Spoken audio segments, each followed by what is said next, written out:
Hello, hello, hello, everyone. How are you doing? How are we all doing? Hmm? Hope we're all good.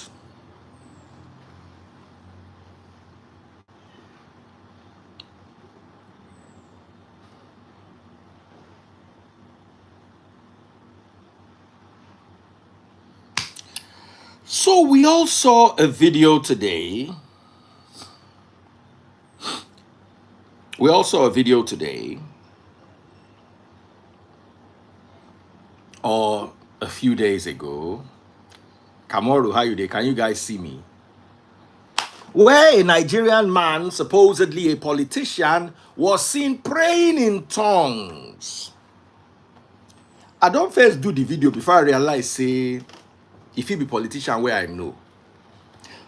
And personally, if now the person where I think I not get problem with him too much, except say sometimes he dey overdo. As a person, I like him because he don't help my situation before by preventing a corrupt judge from becoming the chief judge. So, as with every scenario and situation, everybody's case is different. You understand? This particular guy, he might have his excesses, but if not for him, wicked, a wicked judge would have shown me Pepe. She wanted to become chief judge, and this particular guy stopped her and promoted her junior above her. And in that way, I was able to get victory. Not victory, I wasn't able to get victory, I was able to get what I deserved in that scenario. So I don't know, say na him. Or everybody they suspect say na him. Me, I don't know. But a lot of people have a lot of bad things to say about him. My encounter with him, he helped my life. Of course, I believe in the greater good. So if he has done more harm than good, then I'm going to stand with the people who stand against him for whatever he has done. But maybe he's been misunderstood over the years. And maybe we don't really understand exactly what he's trying to do. But he has saved me once. Baba, they want to roast me. Some bad eggs for judiciary. Want to roast me. They don't on the fire. They don't set the grill. Tell me they roast me. The judge that wanted to roast me was about to become chief judge. This same guy, come out and put a junior there. Now so he neutralize her power. Now so they not see me chop. Now so they not see my meat divide. So when I found out who he was, because as the time I was reacting to the video, I was just reacting to the ignorance of religion. I wasn't per se reacting to the personality on board. But like I said, I cannot use my personal testimony. My papa na my papa, he like me, he do me well. Not me say he do Nigeria well.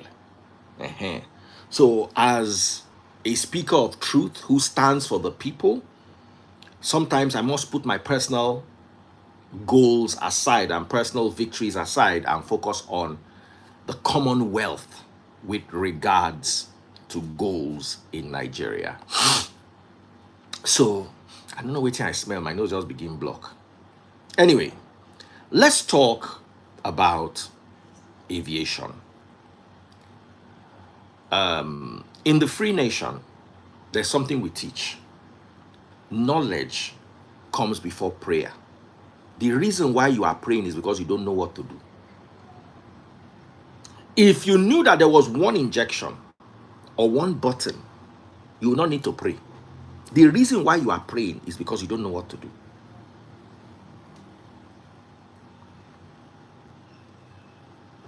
Right?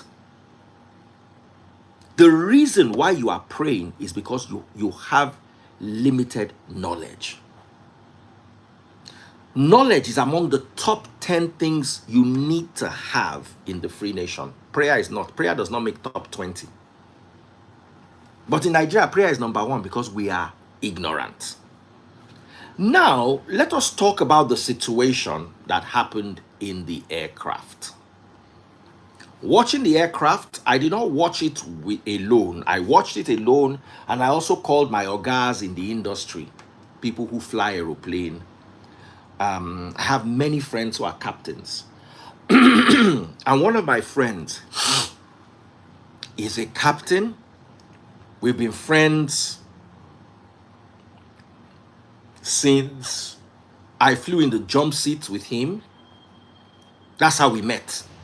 A friend of mine was captain of an airline and invited me to join them in the cockpit, and he was first officer. So I flew in the jump seat with them, and I recorded the flight, and the flight did have some incidents, but we never made them public. Some minor incidents, let me just put it that way.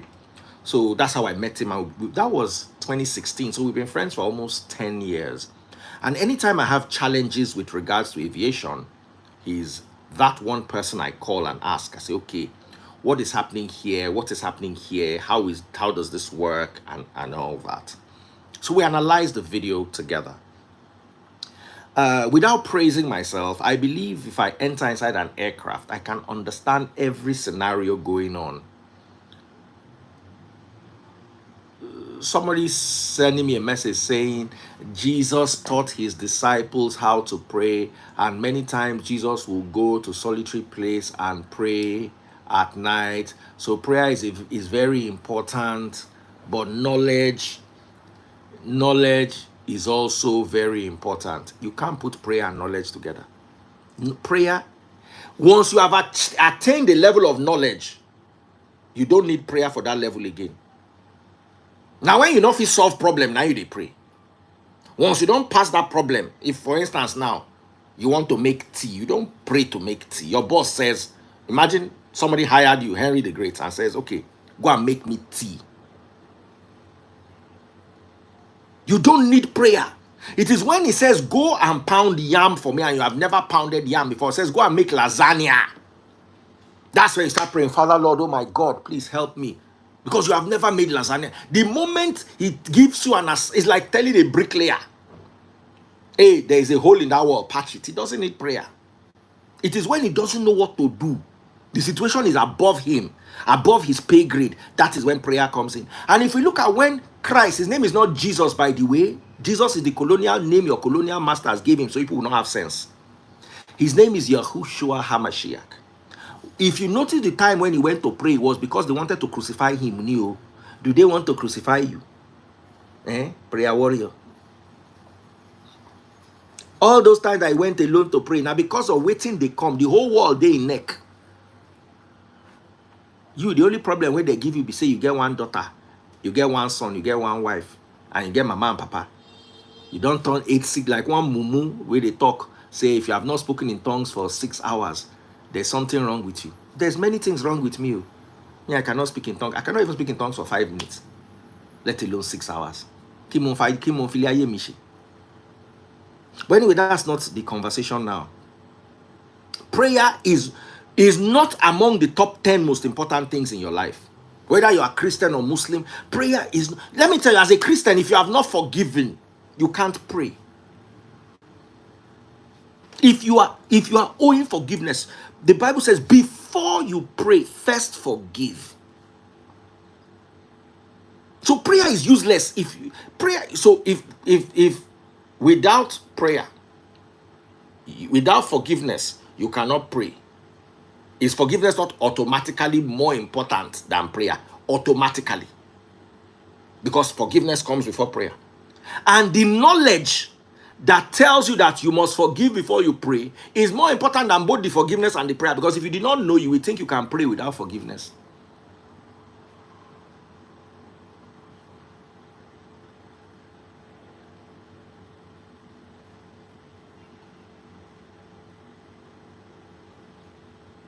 Am I making sense to you?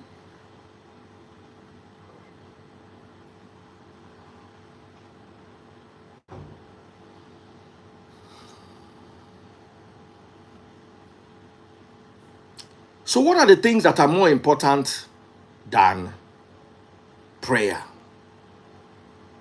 Number one is love. That's what we teach in the Free Nation. Number two is knowledge.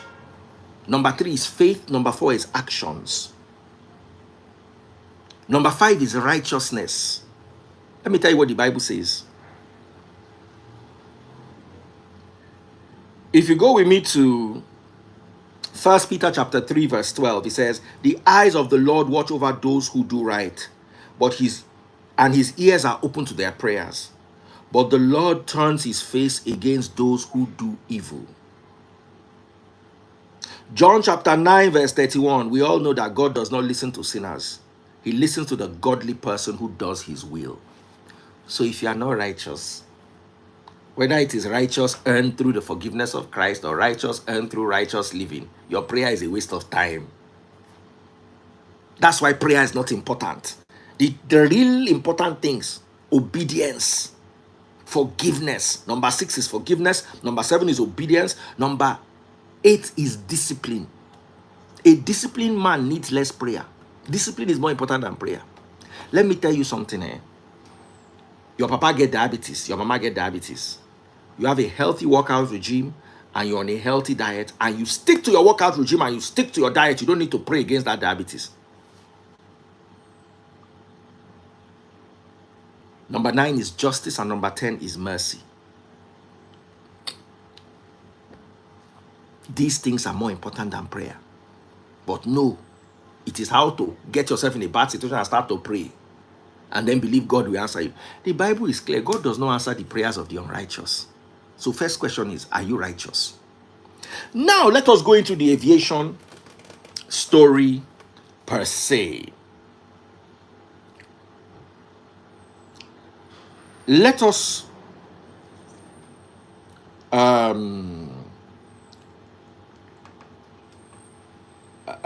friend of mine just sent me some messages here. Let me say, join my live. He is a simulator pilot too. Join my live. Now, in as much as we are, because after analyzing the video well, another thing I want to say, after analyzing the video with my friend who is a captain, who I wish I can mention his name, but he's told me not to mention his name. Looking at the video properly, energy feeds off energy. Say that after me. Energy feeds off energy. We don't know what led. You see, the problem is we don't know what led to the engine failure. Was it an explosion? Was it a flame out? What happened? Now, my friend who's a pilot drew my attention to the fact that they were climbing through flight level 340.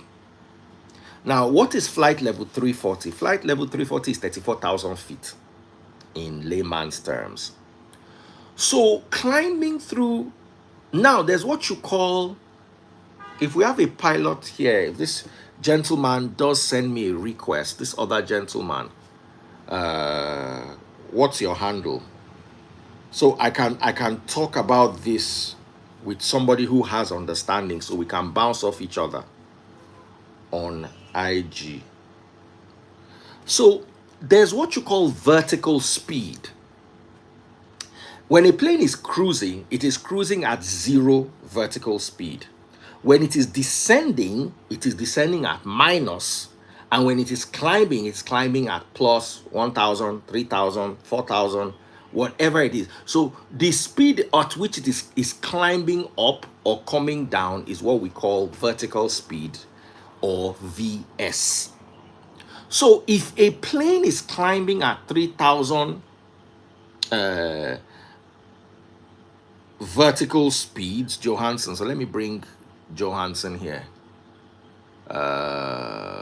So he's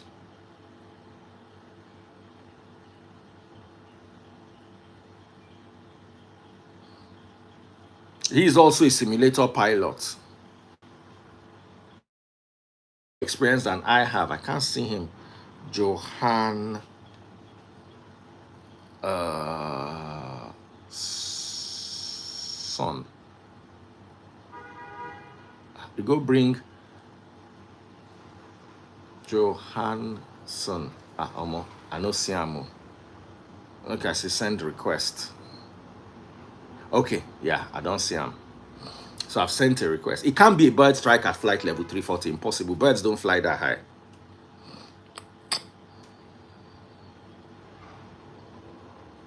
So I'm waiting for my friend who's listening.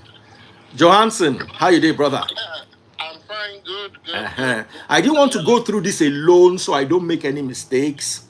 I also need somebody who has understanding of aviation, and since you're also a simulator pilot, you might be able to help. So watching that video, from my understanding, they were climbing through flight level 340. Yes. I don't know what their top of climb was. Right. Okay. So my take on that video is actually, first of all. Sorry, let me just finish my own analysis. Then you can. All right. Okay. Yeah, so we don't know what their top of climb was, but we know they are climbing through flight level 340 when that incident happened. Yeah. Now, from my understanding of one engine loss, what happens is there's going to be yaw. The plane is going to turn towards that engine. So if it is a right engine, now let me try to explain this using basic. I've flown Cessna before. So I want to use basic everyday things. Now Cessna on ground. I don't know if you ever done any Cessna flying. No, I do. Yeah, I did that, but that was long ago. Long ago. Okay. Yeah. I did Cessna 152. Right. I know the more popular one is 172, but I did 152. 152 does not, you can't turn it on the ground. You know how you turn it? Differential braking. If you want it to turn to the right, you press the right brake, it will turn to the right. Now, if you've never flown this before, how can we break this down even further for you? If you are pushing a trolley, you go to ShopRite and if you want to turn trolley, what do? You hold this side and you push this side. So when you brake on one, you push the other one, it turns that way. So what you have with a plane is, imagine there are two engines on this side. This one is producing thrust. That is pushing the thrust is pushing the plane forward. As the plane sucks in air, compresses it, pushes it out, it creates forward thrust. Now this engine here now fails. So what? And you now have an engine here that is giving thrust. What happens is the plane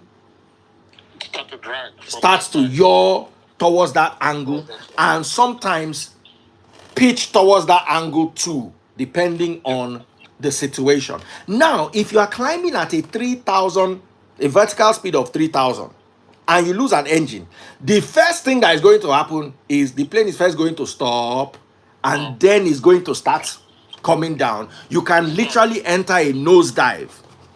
Exactly. Now, if you enter a nosedive, it is going to be very scary because you are going to float. You'll be in a zero gravity situation. That's why they always tell you when you are sleeping, wear your seat belt. Because anything can happen. They lose an engine, the plane pitches down, you will fly. You will go and fly and go and collide with it. Some people break bones because there's nothing holding them in that seat. Even the pilot, if his seat belt is not fastened and he enters a zero gravity situation, most pilots are taught about zero, because if it happens, you float. And if you float, you can mess things up. So that is a scary situation, especially for our politician passenger who wants to go to heaven but does not want to buy. So I can imagine, I'm playing it in my head, a loud bang, then all of a sudden he's floating. He'll be at his wit's end. If I remember the instruction carefully, they were told to descend to flight level 250. Now, why flight level 250?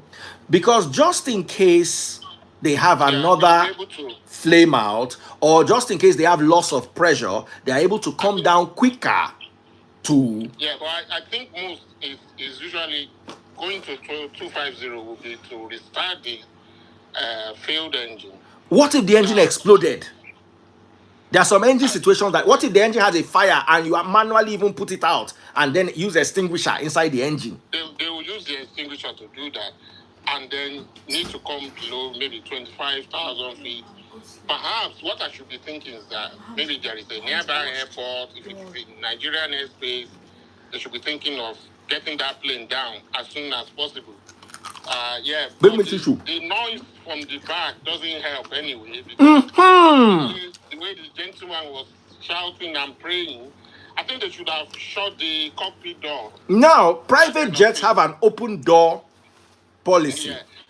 But for that noise, because actually, watching that video, looking at the two crew doing their thing, I think they were being affected by the noise. Yes. Because they were making mistakes. Their hands were all over the place. They were touchy and all that.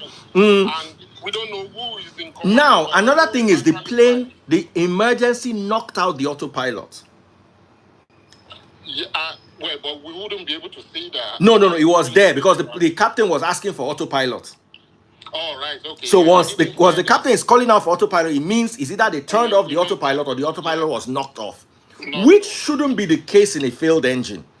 You are not supposed to go off the autopilot because you lost an engine.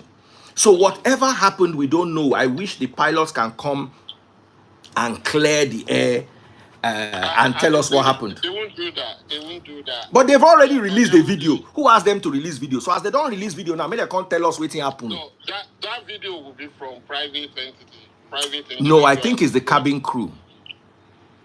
No, they won't do that. The cabin crew will not. Probably they didn't report it to. Because whoever released that video embarrassed our wonderful gentleman politician, that's the point. And embarrassed the crew. That's the man. Not for the technical side. I don't think they will they might not report it. Some of these airlines don't report such incidents. Especially now, if you have a loss of an engine, mandated you declare a mayday, you must, which can now be downgraded to a pan. Yes. Do you understand? Yeah, they would have already done that. We wouldn't know from that video. What declaration they've made, or but I was worried though for them saying, "Are we climbing? We are descending." No, we are descending.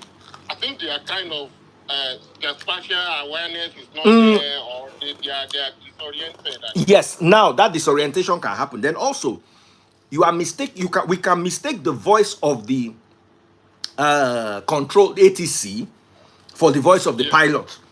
So the ATC can ask, "Are you climbing?" And they say, "No, we are not climbing. We are descending." Right. Okay. So that can also be an explanation.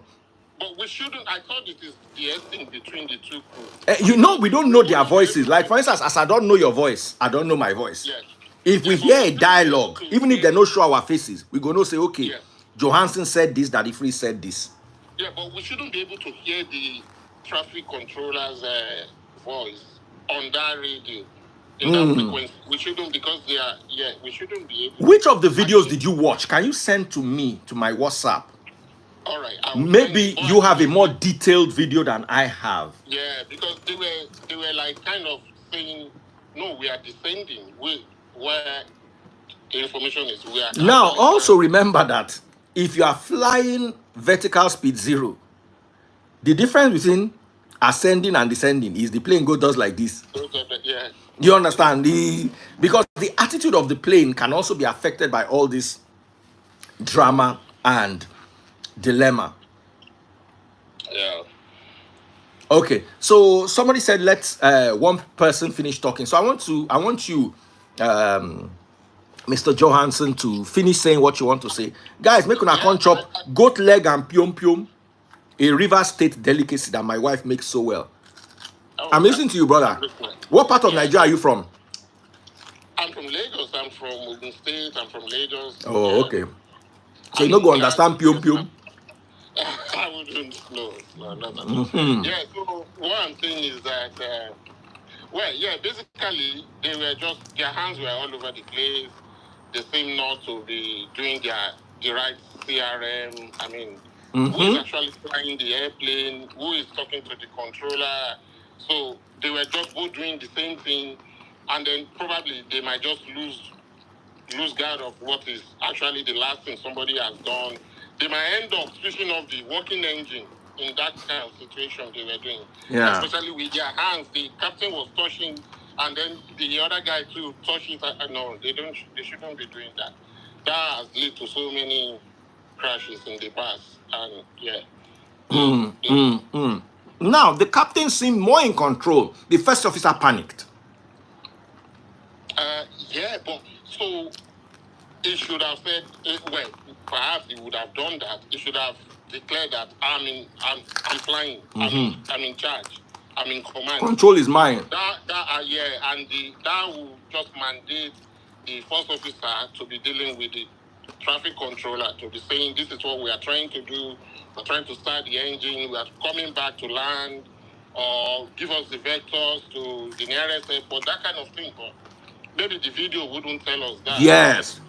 Yeah, the video might not tell us that. But well, if I'm to be a passenger on that airplane, I will be thinking of if they are doing the right thing, but you are not going to intervene to what they are doing.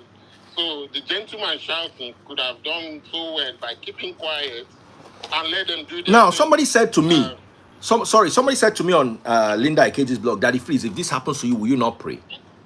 Of course I will pray. But I need to have the knowledge to understand that my loud prayer can be the problem. Yeah.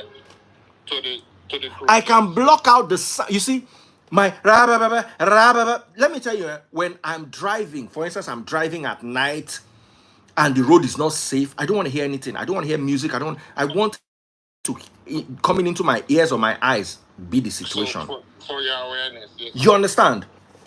I don't want any form of distraction. So our good gentleman who is you see, that is the foundation of Nigerians. That's how we were taught to react to situation. The prayers are not going to do anything. Not at all. Not in that moment. If Putin was on that plane, do you want to tell him that that's how Putin will? Because Putin is a pilot. No, an average. What's the name of this pastor? What's the name of this pastor?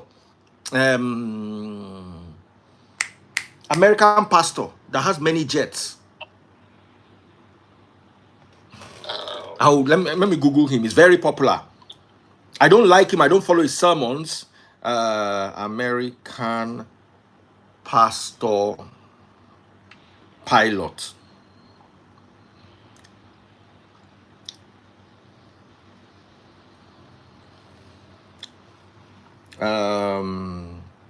Okay, it didn't show pastor. Sorry, American pastor. You just put American pilot. You know him. Copeland, Kenneth Copeland. God bless you. Yeah. Do you think Kenneth Copeland will be on that plane and all of a sudden start speaking in tongues? Probably no. Because he's a pilot. He flies himself. Yeah. And for him to fly himself, he has to go through simulator training. And for you to pass your sim, whether it's a PPA or a CPL, I don't know if that's what it is. Yes, CPL and PPA. PPL. Whether it's a CPL or a PPL, you have to go through simulator assessment. And there is no way they will not have given him a one engine at high altitude scenario.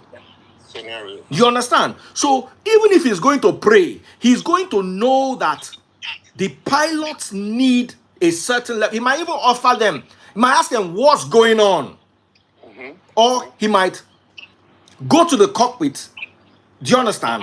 I think the captain or the crew would have declared that, and that's why they were aware that. But you see, Putin is a pilot, knowledge. Yeah. Copeland is a pilot, knowledge. You understand? I'm not saying he wouldn't pray. He probably will begin, oh Lord, in the way he understands. But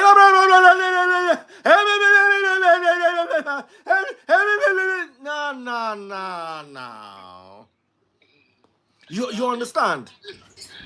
Perhaps an expression of panic or fear, yeah, a mixture of both. And they feel that's what they could do. So, but you see, people need to have, you are flying in a plane. You are always too big. there are some people that if their driver vex with them, come down for middle of road, they no fit drive themselves go house. Oh yeah. That would be I'm telling you, the day where your driver vex, say, you know what, I'm not driving again, comes down and walks off. You can't drive yourself home. So we need to create more awareness. No matter how much you panic, sometimes it is your panic that is going to put you into trouble. The situation could be rectifiable if not for your loud shouting. Yeah. There is actually what is called sterile cockpit. Normal sterile cockpit is from 10,000 feet below and above 10,000. Sorry, below 10,000 feet, the sterile cockpit. In an emergency, it should be all the time when there is an emergency. But you see, you have somebody that is, you see, and that's another problem. We have big men. Abroad, the pilot says, everybody keep quiet so we can concentrate on it. Oyinbo man go naturally keep quiet. I've seen somebody who recorded a video of people on a plane that the plane actually crashed and everybody cried, but everybody was calm on the plane. That's the difference between them and us. Some of us go drag that control from.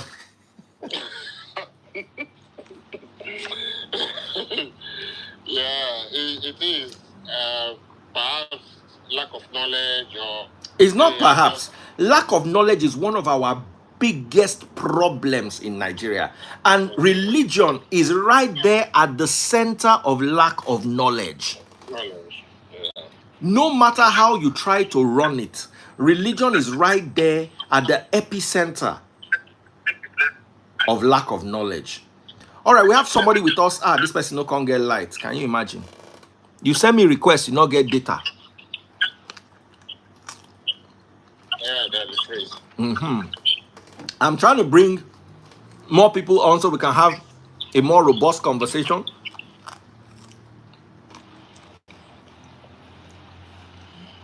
Yeah, I just want to say that, like, whenever anyone is flying, except for actual cabin fire or engine fire, if there is a flame out, if there is an engine failure, the aircraft can actually glide, depending on the height, depending on the altitude. 34,000 feet can actually glide for maybe up to an hour, depending on the aircraft we are talking about.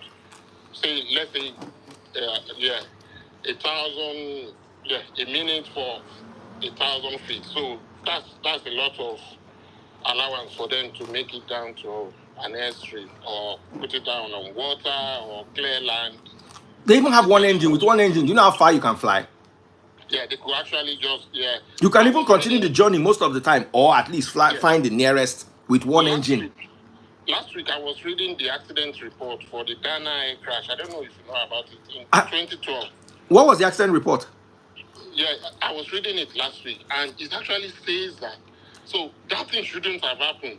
Of course. Because there was an engine flame out right from Abuja. And was it during takeoff or during the climb? During the climb. And the pastor, the captain decided to continue with the flight. So nowhere else they should have returned to Abuja. If they have returned to Abuja, there will be no record. There will be no incident. Nothing. No. Have been okay. I remember talking to a pilot that flew with Dana that time. He said that their service center is in Lagos. And may his soul rest in peace, the captain, because he also pied with them. Yeah, he did. What if he suggested that the captain was supposed to travel to go and meet his family? I don't know how true that is. Staying back in Abuja would have meant he would lose, he would not be able to catch the flight that was supposed to go. So that would have been a pilot error, because standard operating procedure, if it happens midway, you can now choose where to go to. Where to go. But if it happens during the climb out, in Abuja, standard operating procedure usually is the nearest airport. If going back is the nearest airport, go. But you see, sometimes we also need to understand the fuel capacity. You really don't want to go back with a full tank. It can affect the structure of the aircraft. I don't think it will be a full tank, because it's just an hour flight. So Yeah, but you don't know whether they 3 filled the hours tank, endurance. whether they filled the tanks to a certain level, because maybe it was supposed to go and come and go and come, or whatever it is. So At the time of sometimes the day, I would imagine that would be the last. no, Nigeria still get 11 o'clock flight or 10 o'clock flight, 9 o'clock flight. No, not at that time. Not at that time. I was thinking about the timing that year. Because you don't want to come and land It was heavy. a You have a Sunday. full load of passengers and then you have a full tank.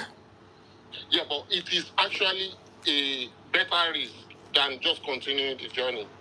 So yeah, it was a kind of pilot error, and I think the pilot has been sanctioned in America long before coming to Nigeria. So yeah, it was very sad, sad thing.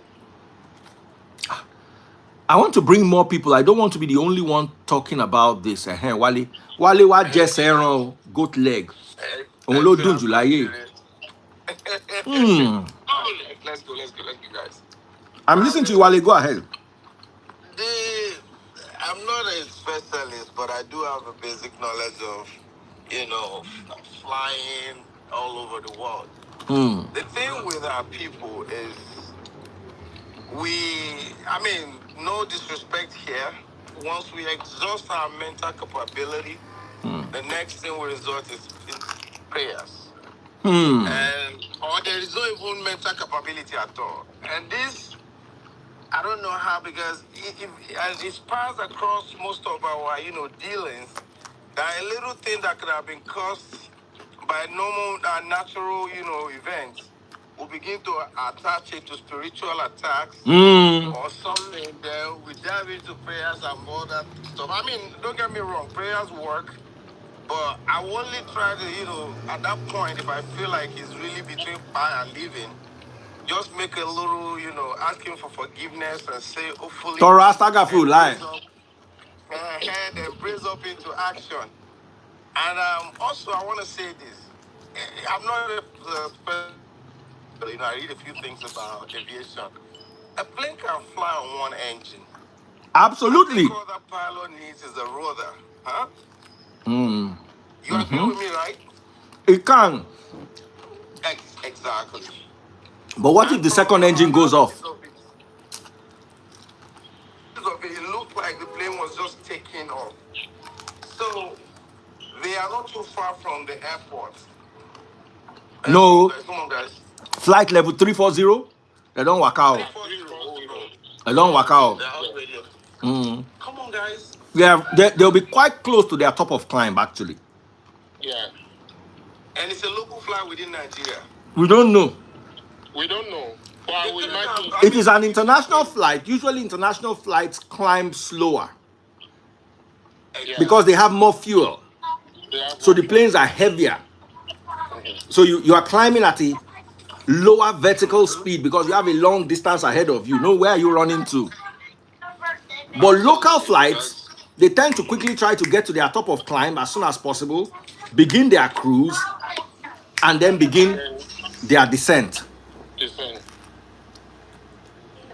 But either ways, if it's local, 34,000 feet is a lot. You don't waka. Yeah. Before you get, because I do Abuja, Lagos. You go down the middle of road, safe. I stand corrected. Pilots, please correct me. You go down the middle of road before you get to Lagaka and 34,000 feet. Outside, you go down waka gone. A flight from Lagos to Abuja goes up to 34,000 feet. Even higher. Wow. Even higher. But usually, I know one is odd and one is even. I don't know. I don't want to be specific, but I know 34,000, 37,000 feet, 36,000 feet, 35,000. They're normal.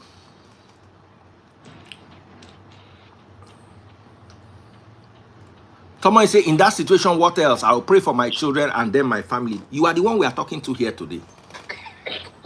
You are praying like this because you are ignorant. You want to see me?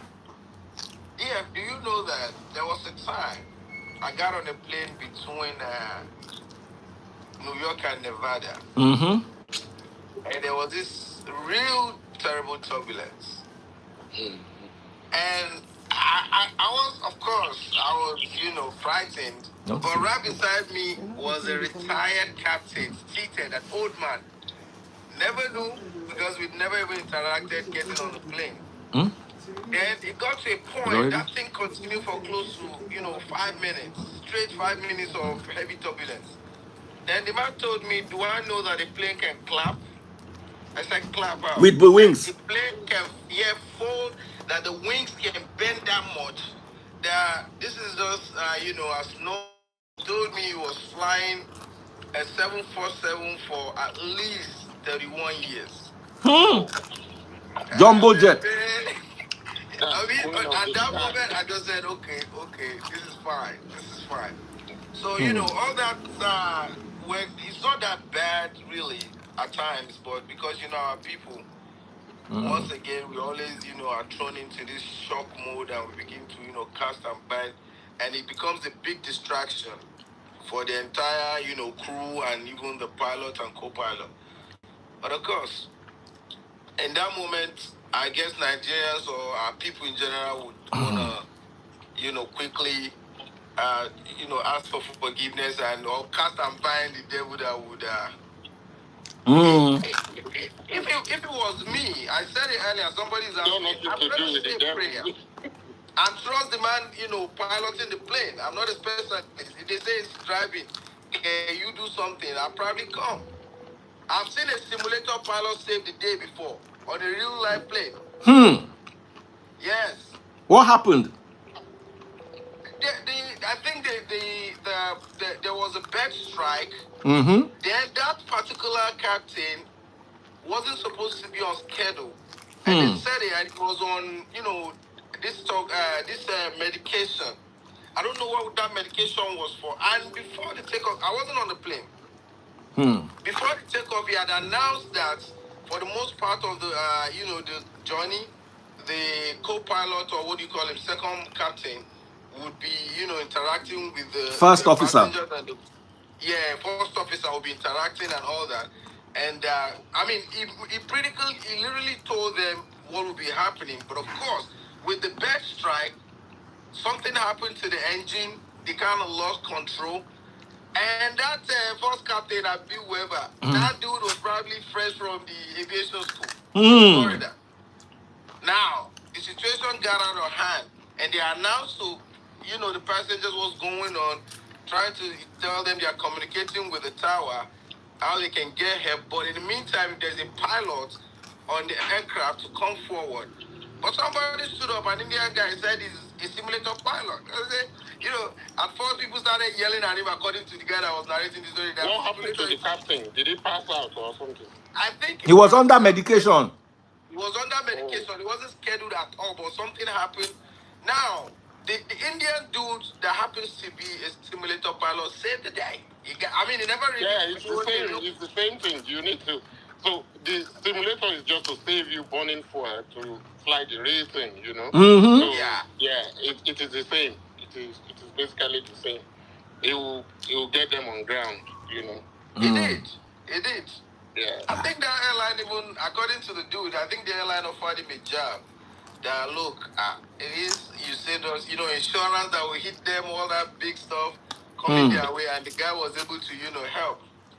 So, we prayers is good, like we said. Yes, So, nobody's doubting it. handle it. Yeah. But you tend to run to prayers when you have no other option. When you have no knowledge. Benny.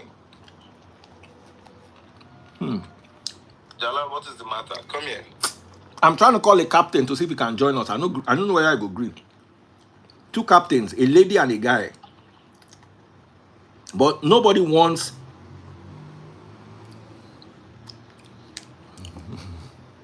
And let's talk about the video. Satan, you cannot. Satan, waiting concerns. It's got nothing to do with devil or Satan. Hey. We ascribe everything that is not nice or good to Perhaps Satan. they should be sending the aircraft to maintenance as scheduled rather than Satan.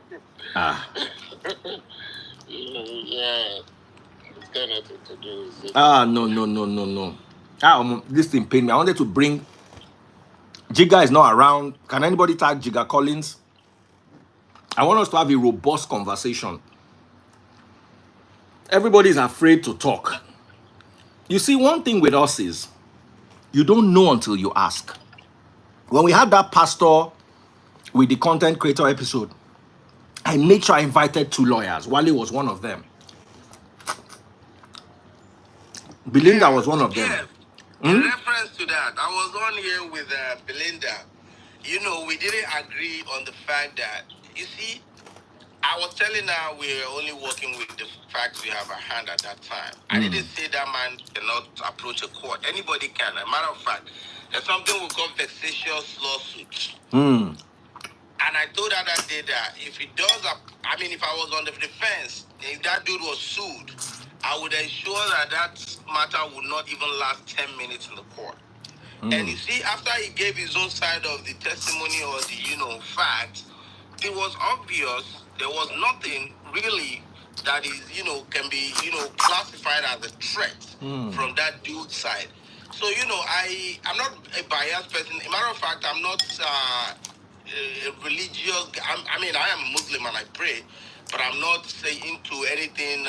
One pastor or one imam is somebody better or anything. No, I'm for humanity. Being pretty. Whether you get, you don't get, we did together. I know they classify myself. So we must understand that those people, they have a pattern. But we leave it at that because today we already, talked about it and left it. Please, if you know anybody who's a pilot, I want to hear a pilot's perspective on this. I don't want to be the one dominating the conversation. Yeah, if you still try now. Yeah, I don't try, but you be having tailwind. Oh, where was the life anytime? Yeah. I'm in my simulator. As I follow you talk, you dey one side here. I just dey monitor am. I'm coming from Gatwick to Lagos. 737-800. Good weather today. The weather seems fine. Hello, who joined us? Can you please say something? I want to put this food away, let me concentrate. So because na palm oil they take do am. If I not chop and finish. I'm sorry. Hey Maria, how are you doing? Hello, Dr. Freeze. Go ahead, let's see you, please. I'm sorry, I can't do that. Where are you with your boyfriend?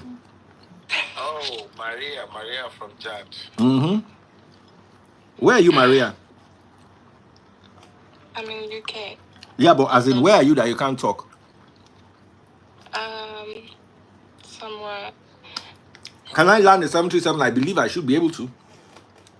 At least I land it in my simulator. Dr. Freeze, I'll talk to you later. All right, talk to me later. No problem, sis. What's the biggest Airbus in the world? A380. A380. Hello, Wally. Hi. Hey, Maria, how you doing? Nice to hear from you. Maria, please let me press X so I can bring the next person. I'm listening to you, Wally. So that's what we say Airbus, a cargo plane, because somebody once told me. I do know it's A380, the one Emirates does have, and there's a couple of. That's the one I was on it this last trip. To London. I used it for one of my legs. Very beautiful plane. Wonderful. And somebody talked about the military B-50. Those ones they use in moving people from like the bases. That's a massive plane too. Yeah. So and I said you cannot categorize a regular Airbus. I don't know who made the B-50, if it was Boeing or anything like that, but that's a big. Airbus is Airbus that made it. No, that's B-52 is made by Boeing. Oh, sorry, I thought it was A380 was talking about. Sorry. Boeing, Lockheed, they make. Because you know that B-50 can carry a regular tank and at least 5 Humvees. Yes. Mm-hmm. Yeah. They use similar ones to do presidential movements. Whenever the American president go anywhere, they put those cars inside. Yeah. And the two helicopters. Yeah. Yeah. The what do you call it? What's that our escalate? That most secured car in the world, sir? It's number one or something. What's it called? Yeah, he has one nickname. That car. Anyways. You see, to be honest, air travel is Paris Air Show is coming up next week. I hope you are aware. Yeah, the base. I'll watch from far. Oh, okay. I'll be in Paris. Wonderful. It's summertime. Yeah, it is. The name is The Beast, yeah. The Beast, yeah. Kamaru just said it. Yeah. Where are all my pilot friends? Oh, Belinda, come and talk small. Once I finish this food, I'm entering back in the conversation fully. Because now palm oil they used to do them. I don't want to make it congeal. Those pilots are flying currently at the field, you know. they are in holding pattern. But do you know that the prince? I once said that perhaps before I turn 65, I'm gonna at least be able to fly at least a private, charter plane. Not necessarily commercial. I have it as one of my, dreams. Start early. I don't know. It's not right now. The priority is very, very different. There's a lot to set going. This is just a personal ambition. At least to be able to fly one time. I say at least I've flown a plane before in my lifetime. But there are many places where you can start with small light aircraft like Cessna. Oh yeah, there's a couple of little flying clubs near you. But the classes are not pennies. I'm looking at minimum of at least 3,500 per class. No. Yes. Look for flying clubs. They are much more cheaper. Yeah. Okay, I'll do that. I mean, I just know that someday my thought was I was gonna enroll in the flight school in Florida someday, but I want to do it at least before I turn 65. If earlier, fine. Most of the flight schools in Florida are actually used by commercial airlines. The rest of them. So they'll be expensive. They'll be more expensive. They might not even chance you because they are for corporate bodies that. My boy, one of the princes in Lagos, he finished from sociology, and because the mom was after him that he needs to do something, then boom, he told me he was coming to fly school in Florida. That's about it. And now today he flies with Shell. Oh, good. Yeah, there are so many there. Okay, I don't chop this food finish. When I don't enter trouble with me today. Make una give me 2 minutes. Okay. Make I wash my hand and my mouth. I'm coming now. Hey, let's go in. We'll go in from the religious angle. Take this down for me.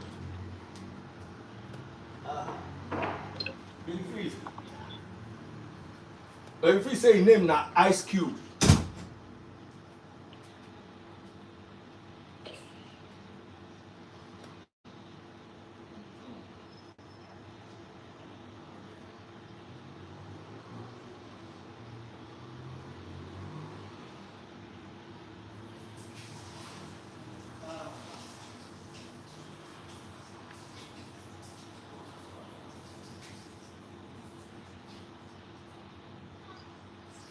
If it's for his birthday, he can't take it.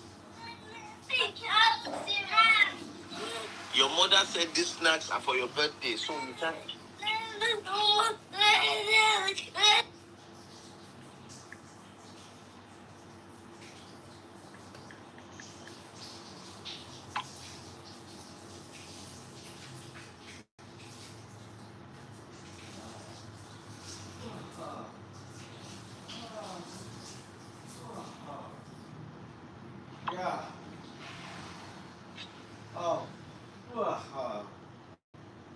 Yes. I'm back. No, Wally. come on. Now, since Monday, I mean, they get them from school because I don't get mind that way they look after them. I get them from school, settle them in, till their mother gets back from work. Fahima, you're back to your school. What's your daughter's name? Fahima. Fahima or Fatima? Fahima. Say hello. She used glasses, take resemble her papa. Tell me, what does Fahima mean? I know Fatima, peace be upon her, is the wife of the prophet. But this one is so in Islam, because the people that gave account of the companions of Prophet Muhammad never really took cognizance of the female companions, but they did mention one of the wife Aisha who made an hadith. But Fahima Rasula was one of the most intelligent female companions that was a personal advisor to Rasula. So I mean to the Prophet. So I love the name so much that I said, you know what, I have to give it to my daughter. Thank you for educating us. Yeah,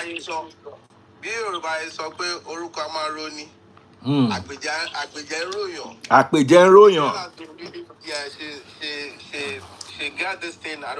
It's like a special kids with talent. She just got it. Then when she was what's the name of it? Okay, talented and gifted school.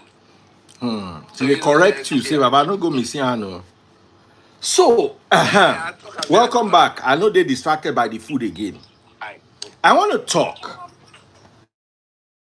talk about running to call Jesus. I want to talk about the individualized gospel. If you ask somebody, why are you a Christian? Just ask a random person on the street. Islam is, to be honest, a lot more properly defined. But you see, Christianity, now only God will deliver us. If you ask a Christian, why are you a Christian?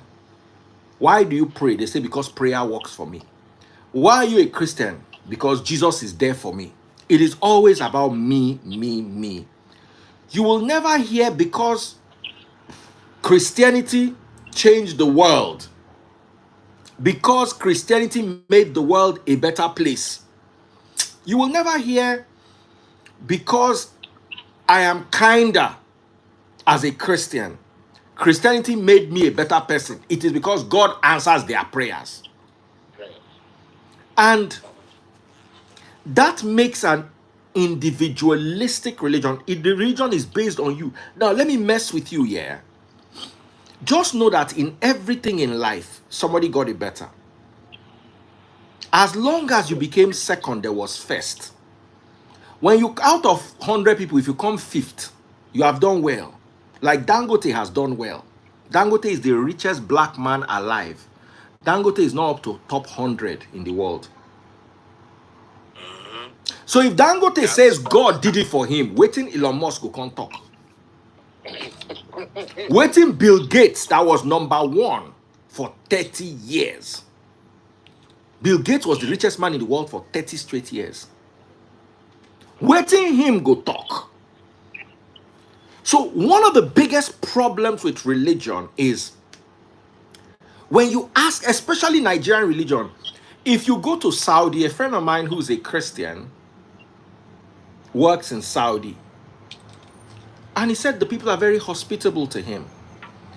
In Saudi, because of Islam, you can lose your wallet. Nobody's going to dupe you in Saudi. Do you understand? As a matter of fact, real estate is considered haram because of the amount of profit that is there. Why would you put $10,000 in a business and make $40,000? It is considered haram. Banking is considered haram. Interest banking. That's what the regular banking that me and you do is considered haram. Yeah, So absolutely. when you go to somewhere like Saudi Arabia. Oh, yes, they have their women rights issues. As with every religion and every society, they have their own fundamental problems. But the society in Saudi Arabia is way better than the society in Nigeria. As in, way better. Yeah. America is a country based on freedom. Saudi Arabia is a country based on restriction. Both of them are working. You will not find poor people that cannot eat and have no shelter in Saudi Arabia. No. But you see, in Nigeria, we have people who pray but are useless to anybody but themselves. You see, my wife runs a business. Looking at my wife, there are many businesses I can run. I panicked. As you see me so, any business we pass crypto or real estate, say I buy house, sell them, buy land, sell them. Any business that I have to do that requires me to employ people, I cannot do it. What am I yamin wearing? Nigerians are unemployable. Where do you work, Wally? Where do you work? I work for myself. I have a company. Okay. I sell cars and I also practice law. Oh, okay. What about you, Johansson? Where do you work? I work with the civil service here. You work with the civil service. Have you ever thought of owning the civil service? No. Okay. Have you ever thought of branching out? Well, yeah, I do some other things. But when you work in the civil service, you believe you're going to work there till you retire, you build your credit portfolio, you build your asset base, right? And from there you can retire. I'm already doing that. No, I'm just telling you. The average Nigerian, as they join UBA, he want own UBA. Oh no, you can't. You need to understand that mentality. Yeah. The average Nigerian is so selfish and greedy in his. I swear to God, I had an interview. If you go and look for that interview, they said, "What are your plans for retirement?" I said, "I plan to retire at Cool FM." I eventually retired at Cool FM, but I plan to retire a lot later because I did not need to own the radio station. I just believe that as time goes, I'm doing my thing. The radio station is allowing me to do my thing. Then we do what joins us together. Right? And then I can one day negotiate for a share of what I bring to the table. I don't want to own the 100% of it. My own situation happened because management changed and people started having ego problems. And I just realized that, you know what? I have to leave now. But if you had left me, if they had treated me well, I would have remained there. There are many people who would have remained there if they had been treated well. The reason why most people left is because they were not treated well. You see, but Pentecostalism and the individualization of God, my case is different. You see, if you can wrap your brain around, I know both the Bible and the Quran say God will show favor unto whom he chooses. But once you wrap your mind around it, you become dangerous. Because 10 people will die in a car crash, and that one person that survives give praise to God. The problem is you are not thinking in a community mindset. You are thinking individualistically. As long as, because to be very honest, this regime did not quite affect me. The regime that affected me was Goodluck Jonathan's regime. I didn't do well in Jonathan's regime. Because that is where, or towards the tail end of it, because that is when my divorce started, 2014. And my ex had gone around to damage my name and all that. So Goodluck, that was favoring everybody, did not favor me. This regime that does not seem to favor anybody is not particularly bad for me. It's not the regime that I'm sitting down saying, Omo, it's a struggle. It's not that bad for me. I don't want to sound unsympathetic towards insensitive towards the plight of the regular man. But if you are to ask me, it's not bad like that. But I can't, because it's okay for me and it's not okay for 1,000 people. I have to think of the majority of the people that, and what religion does is, motibo, oriwole, I'm okay. Selfishness. It's Yeah. selfish interest. And that's why I was arguing with Dele. I said there's no value religion has brought to Nigeria, especially the one we are practicing now. There's no value. Kò sí tá fi dájú. Àwọn kí ló ti máa àwọn kèfèrí, how do they call them? Pagans. Kò sí tá fi dájú wọn lọ. There's nothing we have that pagans don't have times two. But As a matter of fact, they are living better than we are. I was talking to a sister of mine today who told me the story of how she and almost 30 people left Nigeria to go to America. And all of them now are doing well. The one will be lawyer. The one will be mechanic, way from mechanic turn to nurse. Mechanic for Nigeria now get masters in nursing. Somebody that Fẹ̀yìngbólẹ̀ ló máa ṣe kú. in Nigeria, Fẹ̀yìngbólẹ̀ ló máa ṣe kú. sorry to interrupt here. Do you know the irony of it? Even if the man had good guidance when he arrived here, I'm gonna show you a personal story. Mechanics would even make double the amount in many instances if he had gone real pro. Yeah, I am a lawyer. I myself would tell you things that I do today. I would not have been, not even not by even what you call a spiritual revelation. Yeah, if you know I can rebuild a car as I am, a full wreck, that I will rebuild it, that you would not be able to say this car was in a wreck. And I learned it out here when I started selling cars. It gives me an edge, a ton of other car dealers. No, nothing is hidden. These cars are refixed and resold in USA.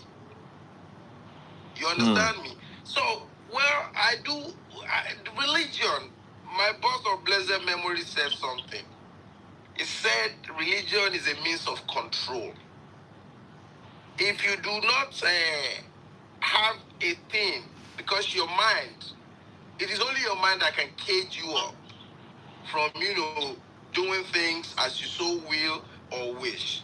Now, religion would create some kind of fairy tale, some things that do not really exist in your own reality, and make you believe without doing them, you are in error.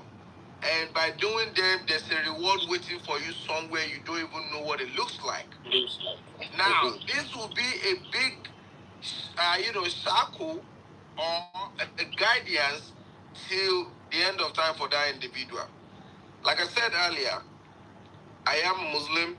I believe there is God. And the only thing that made me believe there is some, omnipotent, creature or being that made us exist is because we are able to sleep at night, which even medicine confirms that the brain is not functioning as much as it does during the daytime, and all other organs are functioning, and we're able to come back alive because while someone is asleep, they are pied. That's my only belief that indeed there is God. All these other things, the earth, somebody will say is fair, somebody will say is flat. They are science, discoveries. But the fact that we're able to sleep, which is semi-pi, and we wake up again, and everything is still functioning as normal, that says there is some, being that is controlling our affairs somewhere. Now, the practice of our faith, who do we believe in? Islam has its own doctrines, Christianity on the other side, and this is not a religious war. I'm just saying what I believe in. Now, I do enjoy to communicate with my creator through the Muslim mode, which is, offering 5 times prayer, which is not even prayer to ask for anything. It's just service to God. Because God commanded that we should serve him. And after service, you can ask. An average Arabian do not sit and do 10 rakas. My Muslim brothers understand what I'm saying. Asking for wealth from God. Is that because you were born into the religion, or did you choose? I was born as still a Muslim, and I wouldn't have known any better. If you are born as a Christian, you would have just. I would have been a Christian, and I would still finesse it. You know why? Yeah. I am someone who does not want to be told things to do, not because I am a recalcitrant, but because I need to know. I need the facts. I want where the knowledge is. I want to go extra mile. I have finished Quran at the age of 13. No. What I'm saying is this. I'm not saying that it is not good to be a Muslim. So what I'm actually saying is that if you have been born as a Christian, I would have been a Christian. You would have remained as one. Okay. And I would make sure. See, I am a fan of Daddy Freeze's sermon. He's a Christian preacher that I like to watch. Right. He's not talking about the denomination anymore. He's talking about our truth. The faith, yes. What is the difference between him and others is because he goes all the way to the source. And now, anybody with common sense can decipher and say, okay, I want to talk our creation. The people that spoke about 5,000 years before us. Now, look at the link. Look at what they are using it for. Look at the manipulation of all the scriptures in today's practice. And when we look at the actual doctrine of fairness, and you look at our people's practices of what the script says, it's totally different. Different, yeah. So, common a man with a common sense will tell you, so how would the Bible say this? Because this is looking like you using the Bible to your advantage, whereas this is not what should be. Even, Baba, knowing that if I burn you up with a flame, do I need to be told I've done something wrong? But because I want to justify that somebody had done it some years back and they were guaranteed heaven, an illusion, something that we cannot really touch, we can't feel it. If you get burned by that flame, you make that heaven waiting somewhere there. Then you say, okay, burn me, I beg. Whereas you have succeeded in damaging your, skin. So I love the fact that today Nigerians are waking up, thanks to people like DF, and there are Muslim scholars too who are doing it. Islam has its complexities. Islam's it's a religion that has like doctrines from A to Z. There is nothing picked out of any other. No matter who you are, no matter how scholarly, it would make you be Muhammad's second born, or if you change them. The doctrines are written. 5-time prayer daily all over the world. You cannot say Shahada before any other thing. Shahada comes first. You cannot recite anything before Fatiha when observing your prayer on all rakats. You cannot fast in the month that is other than Ramadan. There are other currency fasts not obligatory like Ramadan. We have the Sita Shawwal. We have the recommended fast of Mondays to Thursdays. Those are just like for you to make prayers personally. And also when we look at mode of eating, in Islam, if you are a Muslim, you will understand that going to the bathroom has a recitation. Sleeping has a recitation. When you want to make babies, there are recitation. When you give birth, there are ways we coordinate it. As soon as the baby comes alive, makes that when baby prayers. You go ahead, recite Azan. Azan means to call prayer to the left and right ears, and mention their names to them 7 times and say prayer as a parent. Then you wait till after 7 days to announce the name to the world. You see, all these things are more like ways of, living. And now, the past that people have manipulated in the past is all these things that is causing, the world, Bin Laden way. I don't want to mention the word. Thank you very much, please. And you see, all those are from people being told the wrong stuff. And the people that have been told the wrong stuff do not really even have the knowledge of what they've been told about. Yeah, they didn't bother to research for themselves. Exactly. And by the time now they've been promised that illusion we mentioned earlier, they are looking forward to it someday, and they go ahead. And also politics. Our people, they will come to tell you this is at the time they want to get something. They control the narrative by saying, "Oh, you know what? These people are not actually a part of us. They are pork eaters. They are alcohol consumers. Blah blah blah blah." And the ones with the little knowledge, the ones that can be manipulated easily, which are like the larger number of the society, then they will sing into action. That small educated majority that knows the real truth will use them to their own advantage. So for me, I don't say I am religious. I am a Muslim, but I pray. And the prayers goes with me serving my creator through the mode I've known as a kid. And other than Islam, I do have a religion. But I call it a religion because it's a thing that I observe every day. I call it the doctrine of fairness. If I deal with you in any kind, form, way, even as a family or as my child or as my parent, if I err you, do something in error to you, I'm going to find a way to, take account of it and take responsibility and make a recompense. If apology will do it, it's fine. If you won't, if you want any kind of, me paying you back, whatever, if you anything, just say at least for me to atone whatever I've done to you, I'll do it. Now, if I would never find you again, perhaps because you're a stranger, I will personally promise myself for that thing not to ever happen again. And I've been living with this at least for the past 23 years. Yes, and I prefer it. And also, on the flip side, because I owe this doctrine in high esteem, if you do something to me after a few warning and you do not, refrain from doing it, I would ensure that you would never have access to me forever again. People say I'm difficult sometimes, but they do not understand because they had a good chance to make it right by me, but they never did. So, we should seek more knowledge about our own existence. Now, if you want to pick whichever one, I cannot tell you whether Hindu or Buddhist or a Christian or a Muslim will make heaven. I don't believe in none of that. Thank you. What if at the end of it all, we are being told, oh, this is just a face of facade. Something never existed. How about you be a brother's keeper? How about you don't eat from that orphan that you've been kept, there are things that have been kept with you in trust. How about you don't bench another man's wife? God no need the man wife. But God knows, say, if the man find out, he go pain him and I go fight. And he go cause until forever. So we should apply common sense and understand that doing good by ourselves is even as good as religion, as they say. Exactly. That's all I believe in. We would err as human. Our daily transactions are even recipe for doing ourselves wrong.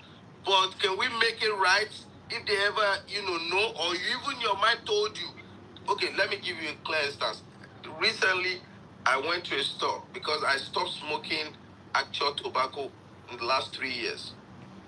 And this lady, I wanted to buy vape. I wanted 2 parts. She gave me 3. She was admiring my bracelet to the extent that she forgot and she scanned one of those 3 items. I paid for it because she was engaging me. When I mentioned the price of it, she was saying, what is that? I gave her my ID, she scanned. We were having a chat all through. The prompt came up, I made payment without even looking. Even if I go overcharged, maybe I would have looked at it later on, but me, I will make claims. I got in the car, I've driven about 5 minutes into it. I said, why do I have 3 packs? So I still have some of these things in the car. And I went to buy another one. And I looked at the receipts. This woman charged me for only one. I made a turn. It's not for anything. It's because my mind will not let me go like that. I feel like in that way, there is something. The word Jihad, as explained by the scriptures and the prophets, the greater Jihad is striving against oneself in excesses. I know I have excesses as a human, but striving against it, fighting not to do that nonsense again. continue. You understand? Is the greater one than the one going to war to, use ammunitions against another mankind. Are we on the same page? 100%. I'm trying to explain Islam and the doctrines and the practice of it and how people should see the people where they wear all these things where they make a loud bang around the world. Some of them go say now Islam, right? Now, the truth of the matter is martyrdom has nothing to do with what they are doing. I am a Muslim, and I will tell you for a fact, I don't know where they got that. That's nothing where they read where we don't know. Forget that their language said that they bring Islam, but there's no part of that says that. There's a verse of the Quran that did talk about Jahidul Kufar wal Munafiqun. The word, Jihad is tosu like Kefan. Now, what that verse was referring to is Ekogunti àwọn aláìgbàgbọ́ àti munafiki. Who is munafiki? An hypocrite.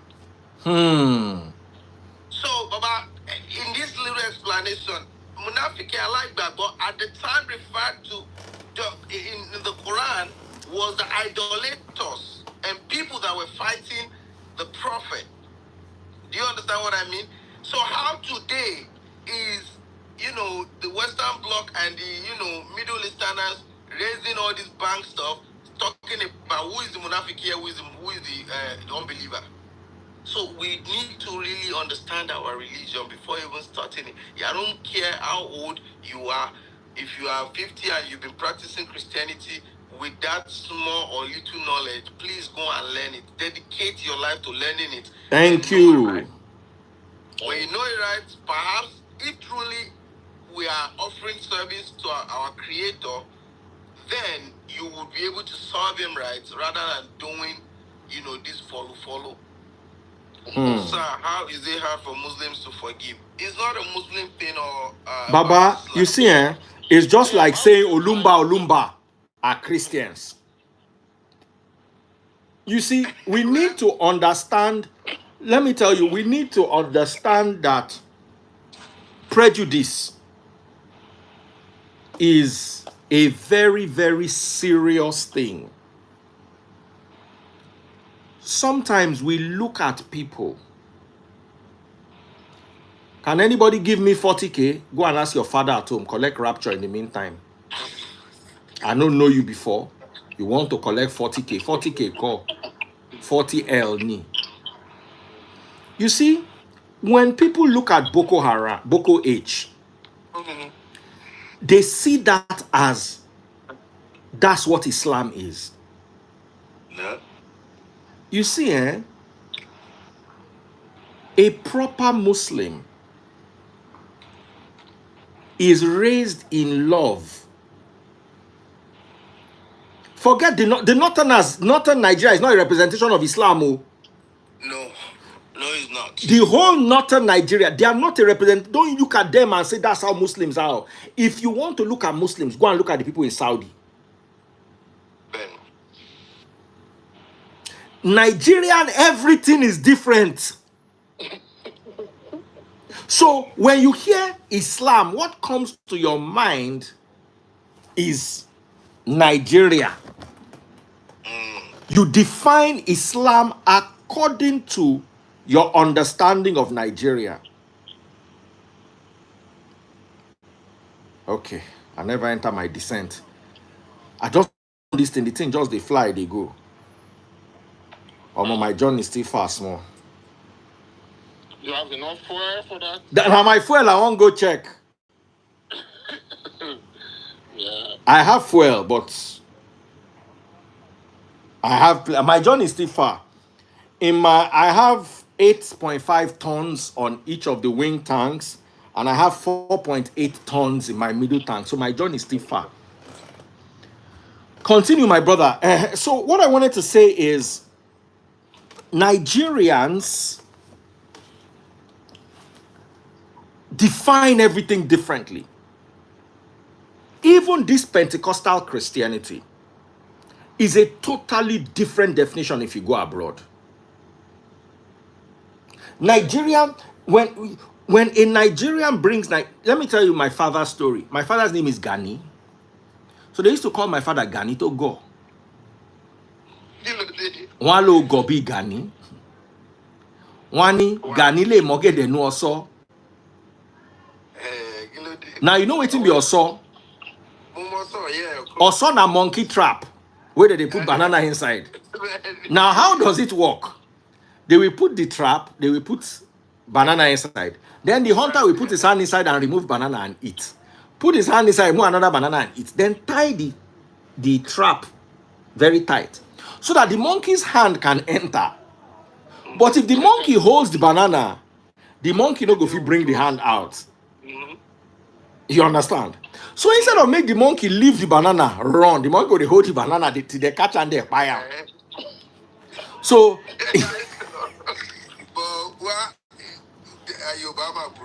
so just know say you dance. Now, my father is the only member of his family that went to university. This same Ganito Go went to university to study medicine in Romania on full scholarship. In another language. In another language. But you know what the problem was? They raised my father in Ghana. So that Nigerian sharpness, my pa no get am. My pa na the kind person where my pa tell one of his family members say he won't buy color television.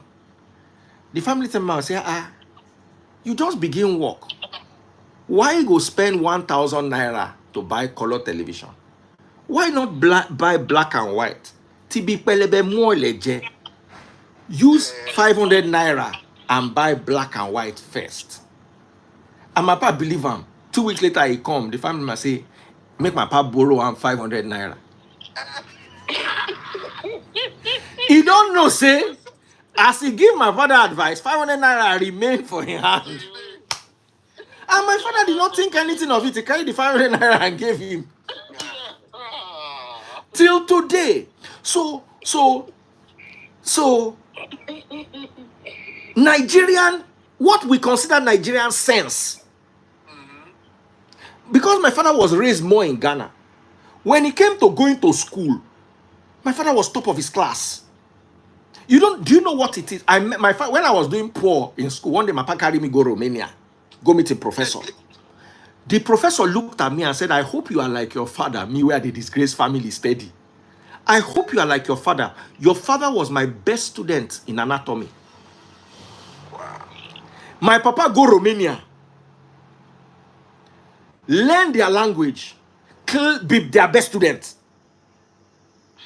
Those ones who use their language take learn. My papa learned their language for 1 year.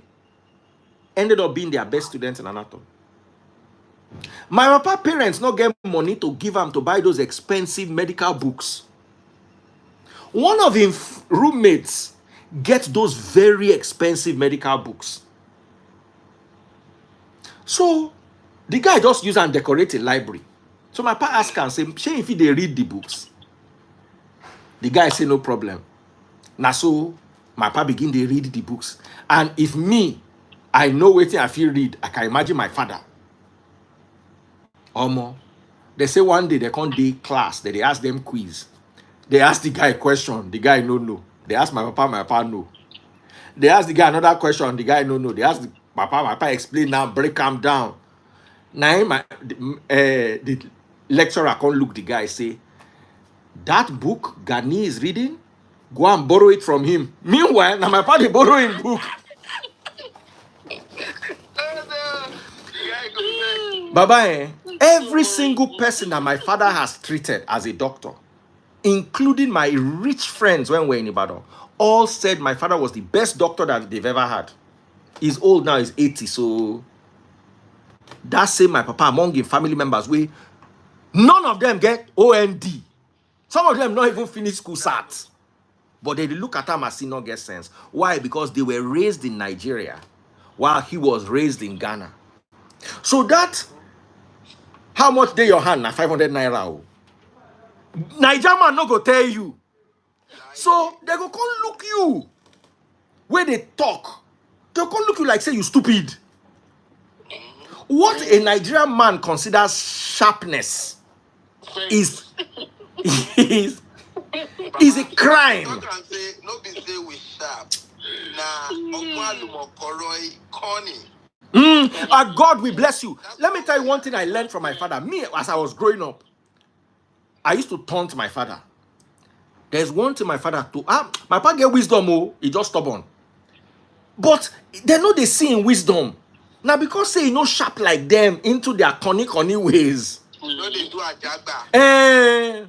So one day, you know those kind of things where you go set person. You know, my father, they always form holy, righteous. So I say, okay, today. So there was we're watching news. They now said a bag of money was thrown out of a truck. It was about 3.5 million naira then. Or 4.5 million naira. Dollar then was like 60 naira. So imagine how much 4.6 million naira would have been $60,000 if I'm correct. Yeah. At 60 naira per dollar. Yes. That was in the 80s. Let me do the calculation. No. So That was relatively around 4.5 million divided by 60. It was about $75,000, which in today's money will be worth like $150,000 in today's money. So there was a truck going. The money was, you know, those days everything are cash. Is it that cash or check? I remember when I want to go buy a car, Baba, if you pay the check, they're not going to release the car to you until the check clear. 3 days later. So the world was a cash world. So they can't announce, they talk for news, say one trailer they go, 4.5 million naira can't fall from the trailer. Say like 45, you know those lonely roads, that kind of Mina, where going from Mina to another place, where one car fit pass before the next car pass, it feel like 1 hour 20 minutes. Say the next car where they come, you don't even see the truck, just see money, just knew that it fell from somewhere. Carry the money, go give police station. That time where we dey uni, where they look for how I go take buy car, where I want to look for how I go take buy baths, I see $150,000. One madam in money university and they go no say. So I can't go meet my papa and say, hey, Mr. Righteous, what will you do if you were there? My papa keep quiet. He now said something that will follow me forever. He said he prays in his life that he will never be in that situation where he have to choose whether he wants to pick the money or return the money. Never to be tempted at all. That the temptation. Yeah. He doesn't want it. Because he doesn't know which one he will take. It pained me because I want trap him, but I don't see him trap. Instead, now he can't trap me. I can't begin to think my life. Say, this thing not true. Yeah. You understand? Yeah. Let me tell you, the average Pentecostal will tell you that money was a gift from God. From God.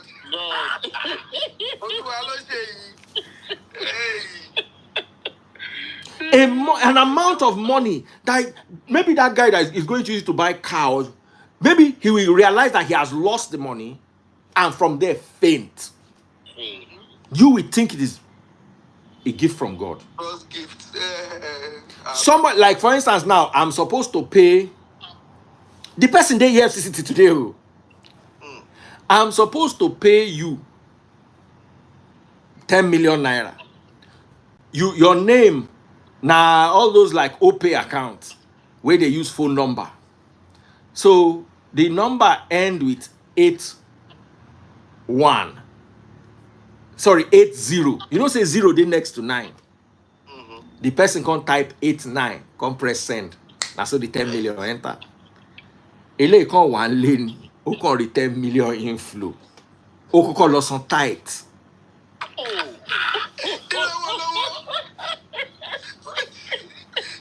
Ilẹ̀ ò tí mọ́. Ó ń gbọ́ Port Harcourt pastor yẹn tó ní, don't wait till the weekend. pay your tithe as the money come in. As the money come in, 1 hour later, I'll take some tithe.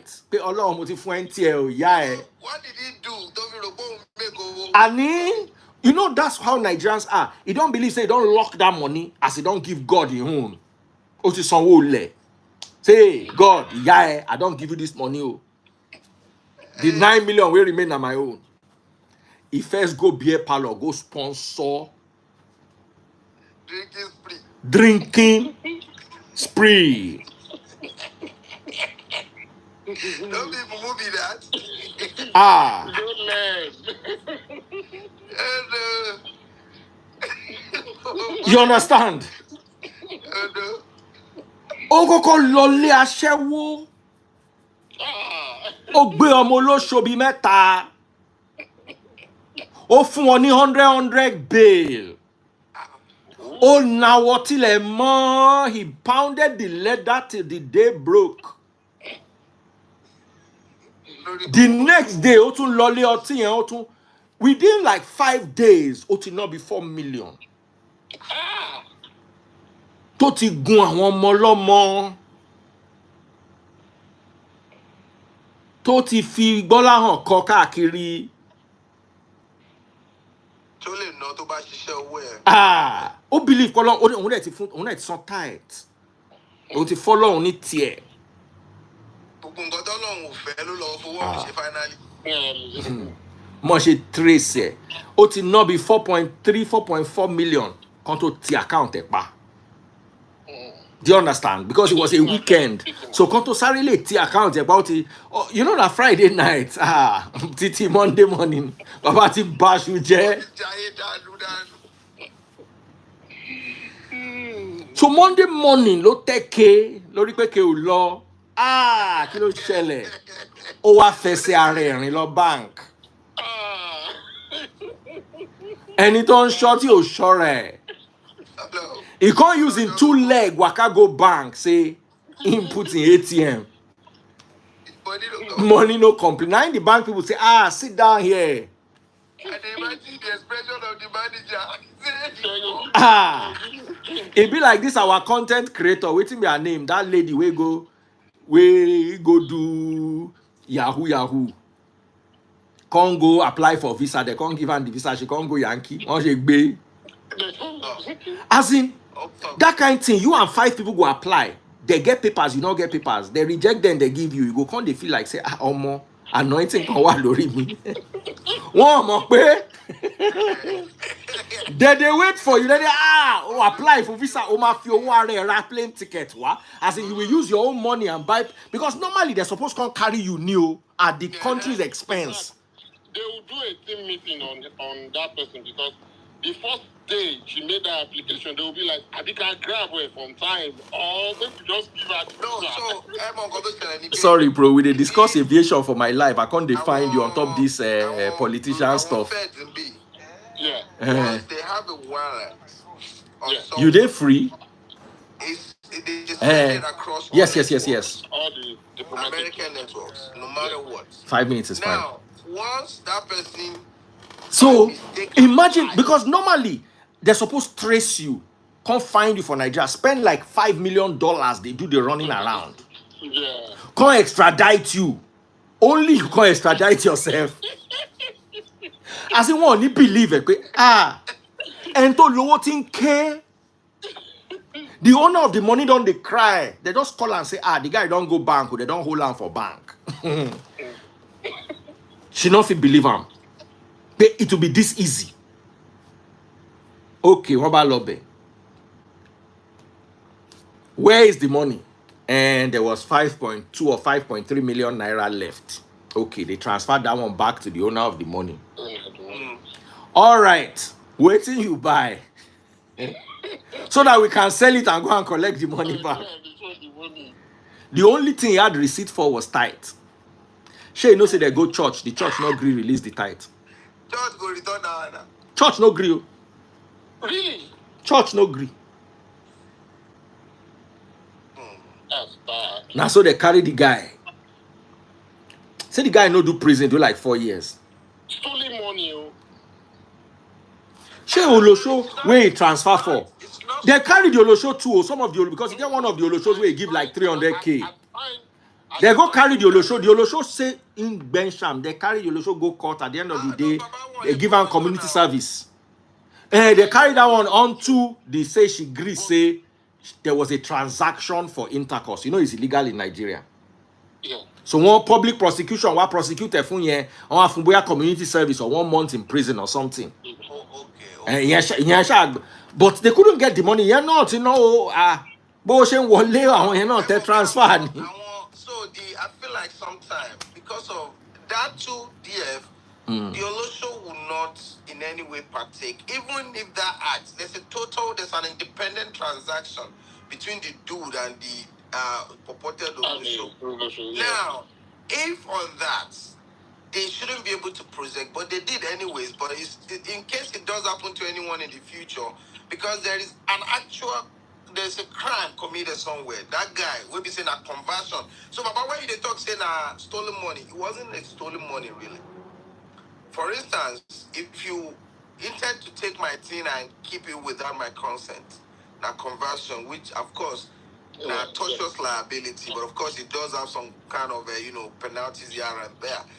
But that thing where there's another thing, DF. Why don't we have like the bank insurance in Nigeria, whereby every of your penny is safe in your account, even if it's used by someone else without your authorization? Then they will, like in America, it's called the NDIC, National Deposit Insurance Commission. Every little dollar in your account, if missing and can be verified that you did not make the transaction or authorize it, it will be reimbursed to you, and then the bank will go after the insurance company. We have similar thing in the UK. I believe we do have it in Nigeria too, because if you look at the back of your debit card, NDIC, I think we have Nigeria NDIC. Yeah. Why are they not invoking those ones? Because by the time EFCC has to come after the dude, remember there was a time somebody stole 5 cars and 8 million naira from my place. It wasn't even like he stole it. It was my striker. He sells cars for me. But he told me only massive. They had people telling them to bring cars for inspection. We don't do it, but because sometimes you quickly need this cash, and you have this guy you trust that can quickly strike a car and get the car sold. So you done inspection. What's going on? They told me, they said it to leave it. The man that will approve the whole transaction is not around. After 5 days, because I so much trusted him, boom, the next minute this guy's phone started going like number you're calling is out of coverage. But now I do have people in the Nigerian police force, real high rank people. I reached out to them that this is going on with me and this is the dude's information, his phone number. They told me to do a petition. I drafted it, sent it over the thing, and have one of my friends that are lawyers to append it. Lo and behold, using his phone number, they got him. Now, I couldn't do much based off of that. If that money was stolen directly from my account, I believe that NDIC thing will come in place. Except Nigerian things, like we said, is always upside down. Except they will tell you have to wait another 200 years before you can process it. But other than that, I believe there are deposit commissions, insurance commissions everywhere in the world. It's mandatory. All these banks, before they get licensed, they must be part of that commission. They have to be a subscriber to that. It's like bankers insurance.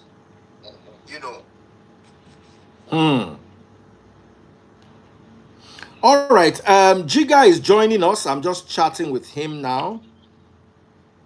Jiga is joining us. A pilot? Yes. And a pilot trainer. His name is Jiga Collins. A good friend and brother.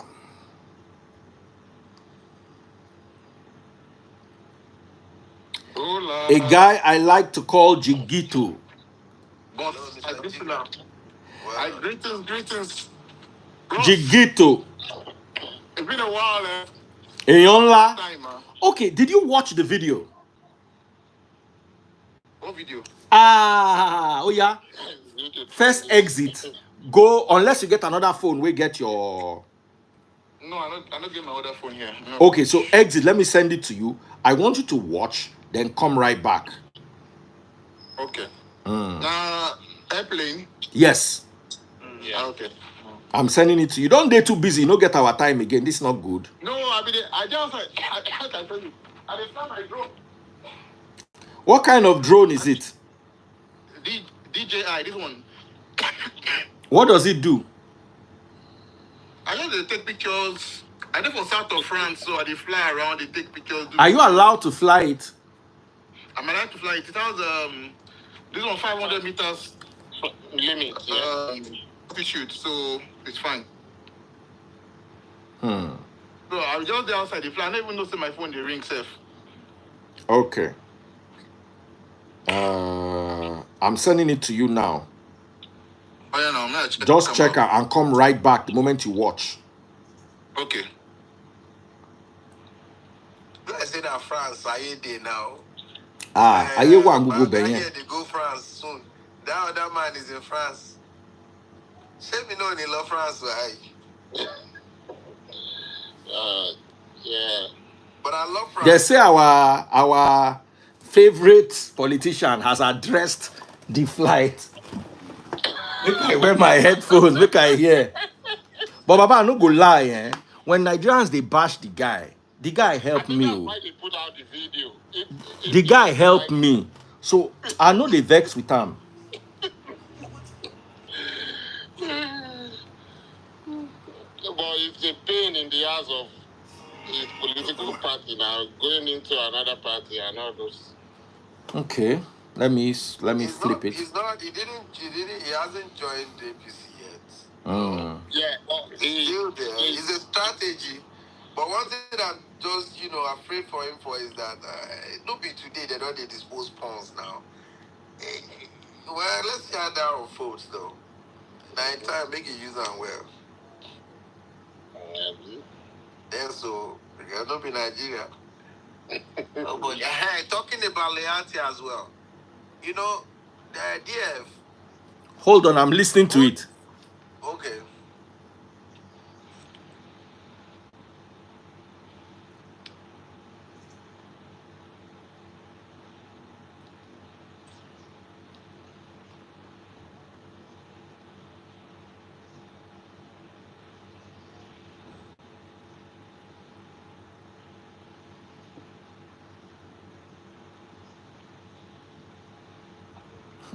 He talk say the air hostess came and said there's problem. He said, what's problem? Meanwhile, Baba don't panic.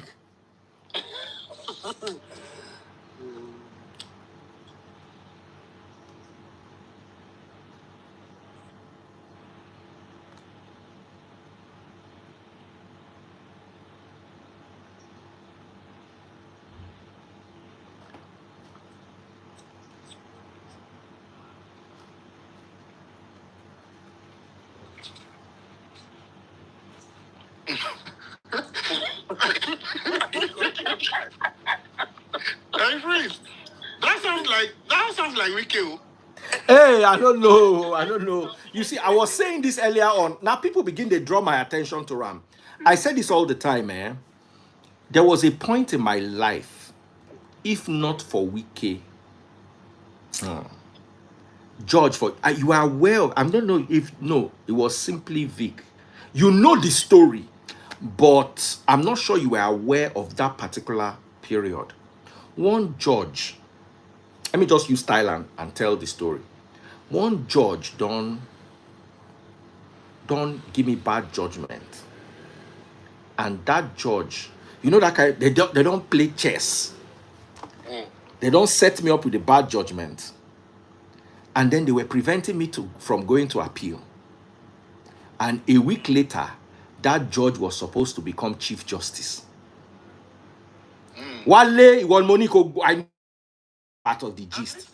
I'm attentive. I did try. Okay, because you go understand the legal system. So they just wanted to delay so that I no go fit appeal. Because once they become Chief Justice, the Chief Justice can sit on the appeal. Luckily for me, my lawyers are sharks, vultures, and serpents. They moved. We don't preempt them. But all their move was still being checkmated by the opposition, because the opposition, they don't get their own plan. So all the running where would they run? Maybe at the end of the day, we go run, go meet this person for front. Wike just came out of nowhere and promoted her junior over her. Checkmate. That's how we're able to move. That's how we're able to move in our appeal. But still Nigerian factor, DM. No, I'm telling you. So waiting me they try talk be say when people they talk Wike for me. Oh.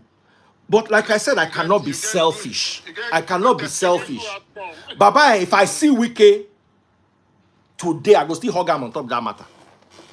Wike don't know what to do for my life. That flight, not only the right engine they lose now, they lost now. God, you see, for me, and I'm not saying Wike was the passenger in this flight.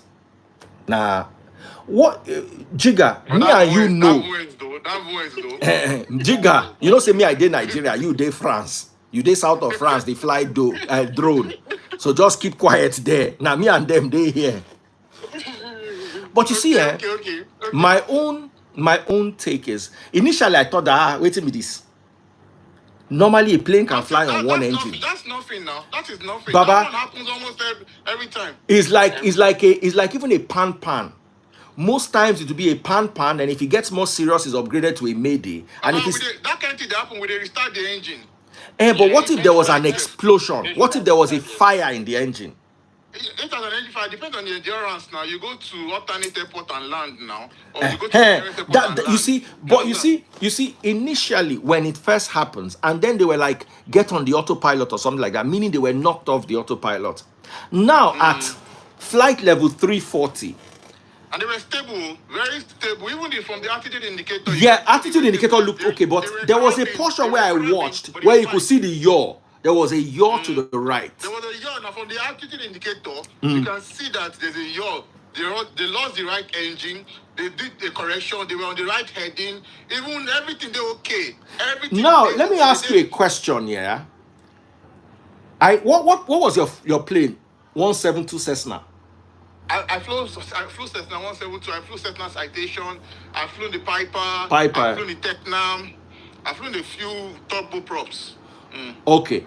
Now, what do you do when you have a sudden right yaw? Shebina left rudder correction you will do.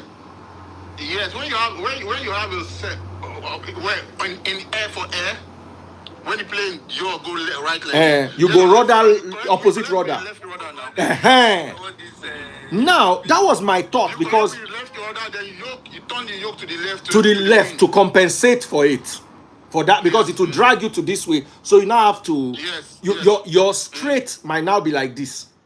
You now be flying straight like this. The plane go there like this, yes. Somehow. It's like crab. Yes. Now... One of my friends who is a captain said that although it's a minor incident, one of the biggest problems we have in aviation is a little minor incident leads to a bigger incident, and before you know it, you have a whole snowballing effect of issues that has now taken control from... But then, Daddy Free, sorry to cut you. That thing when your captain friend talk is true, but then it's true when you don't notice the small incident quick. You understand? So, for example... small incident fit turn big problem if you don't notice them quick. You understand? So if for example, if you don't know say you don't notice that your head don't change, maybe because of wind or something, you don't make correction, it go lead to one thing, it go lead to another thing, it go lead to another thing. Okay. Now, if you make the correction early, you can manage the problem. You understand? You can manage the problem and still fly the plane like even the passenger for back no say anything that happen. But I don't take plane, yeah. When lose one engine, and I know, but everybody for the other plane is inside the plane they sleep. And they don't go no. You will not feel that. I feel like I see and say the engine they work. I feel say we did like this. You understand? Because me, when you're a pilot, you work with the engine, sound of the engine, and you take notice the go over the plane. You understand? Like, When for they instance, sound, you if I can tell when we have begun our descent, I can hear the thrust reduction. Yeah, Once you hear the engine, for me now, just the sound of an engine, I know this plane is climbing, I know it's cruising, I know it's descending, I know what it's doing. I don't need to even look outside. You feel me? I've been in plane where we say, Baba, clear air turbulence. People go they cry. You feel me? People go they cry because that's the most dangerous turbulence, But then I go they come because I see that okay, these guys they've made the correction, the plane is going well. You feel me? And I've been in planes where pilots try to go through the eye of the storm. You know, just because they don't want to go far, they don't want to go around them and all that. I'm like, what do they call that where you go through that valley? You have magenta here, then there's one clear part in the middle. You now enter and the thing come close for your body. Exactly. Hey! I've been in a plane before where lightning strike. You will hear that metallic clang. Hey! Or you get one kind downdraft. Boom. The plane go descend like everybody's plane. The plane go be like say he won't come out for their belly. They will run shout Jesus. You understand? But me, I go don't send some maybe 2 minutes before. Say this is gonna happen. You feel me? So what I just saw now that video I just saw, that 30 seconds video, about many seconds. Those pilots were calm because they made the correction. Depends on their destination. Without one engine, they go still home. Yes, now. They go reach house. They go land the plane. You feel me? We simulate engine failure. You know when you're doing pilot training, we do all this simulating. We simulate engine failure. We simulate stall. You feel me? Have you ever stalled the plane intentionally? Now my captain friend teach me, I don't with my now normal procedure for simulator, you go stall. Yes. Baba, normal stall recovery where they teach us. You go pitch into the stall. Pitch down, full power. Full power. But my guy can't tell me, say no. Say instead, hold it at 5 degrees. Full power. Yeah, that one was yes. To get your airspeed up. That one said the work. Just hold it at 5 degrees pitch up, full throttle. Angle. You understand? And I entered the stall shaker came up. You understand? I can't normal me, I go just pitch into the stall. That's what we were taught. Pitch down, full power. Ride it, then start lifting the nose gradually as you get speed. The guy say just hold it at 5 degrees. So I can't try him and he walk. So I don't know. Yes, holding at 5 degrees work, especially on those big aircraft. All those. Yes. If it's done for small aircraft, you need power. You need power. If you're on 5 degrees and you not pitch down, because why do you pitch down during a stall? So that you can increase the airspeed quickly. You understand? Because the airflow over the wings. Yes. Who they talk? The person a pilot as well. Wait a minute. The crystal flame. Huh? The crystal flame. Even if you have one engine fail during V1, once they don't clear you V1, nothing where if you do, you go take off. Even if you have one engine burning, even if you have one engine on fire, shooting out flames, you will still have to take off. But then you can now go around. Once you don't get V1, finish. Yes. Once you don't hear V1, the next thing you are going to hear is rotate. And once you don't rotate, positive rate of climb, gear up. V1 speed on some aircraft is the same as V rotate. VR, yes. On some aircraft, yes. But on some aircraft, it's like 10 knots after, maybe VR. Just so that they will show, say, okay, the plane don't gather enough air speed. Now, once you don't hear V1, the next thing, rotate. Rotate. Positive rate of climb, gear up. We start to move. That climb, we don't enter climb phase. You keep it, then you clean up the aircraft. Uh-huh. That video when I watch here, whoever they prayed there, that pastor actually, the man actually do the pilots, not the service, because all those noise when they make can actually distract them.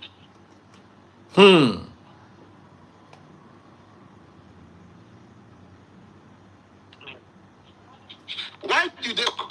are trying to aviate, navigate, and communicate. Communicate, yeah. You understand? Those are the three things you do. In an airplane, fly the goddamn plane. The second thing you do is navigate. Where are you going to? What are you doing? Where are you heading? Your heading and your radars. Then the third thing you do is communicate. Now, the guy they fly the plane, you can see that the two of them, that's a very good cockpit there. Very healthy cockpit. I wanted to say that, but the co-pilot was panicking. But I think, yeah, the first officer was a bit panicking because he was. I didn't see him. How? I didn't hear him panic. Yeah, yeah, I think it was.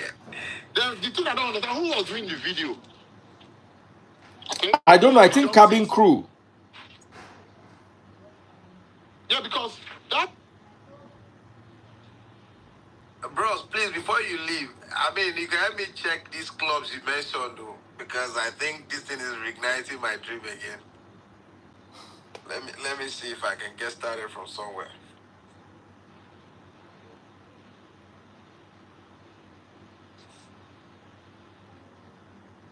I think we lost this thing. We lost Jiga.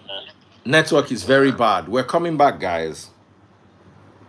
Giga, come back, oh, the G's gone the sweet pass. No be even G's, now learning for me. That's why me, I If you wanted. come back, Giga, if you come back, I beg, explain all these things with the yeah, yo. She na yo like yo with the radio station. I be No, your is right and left movement. I don't know how to explain it. drifting, but To the left and the right.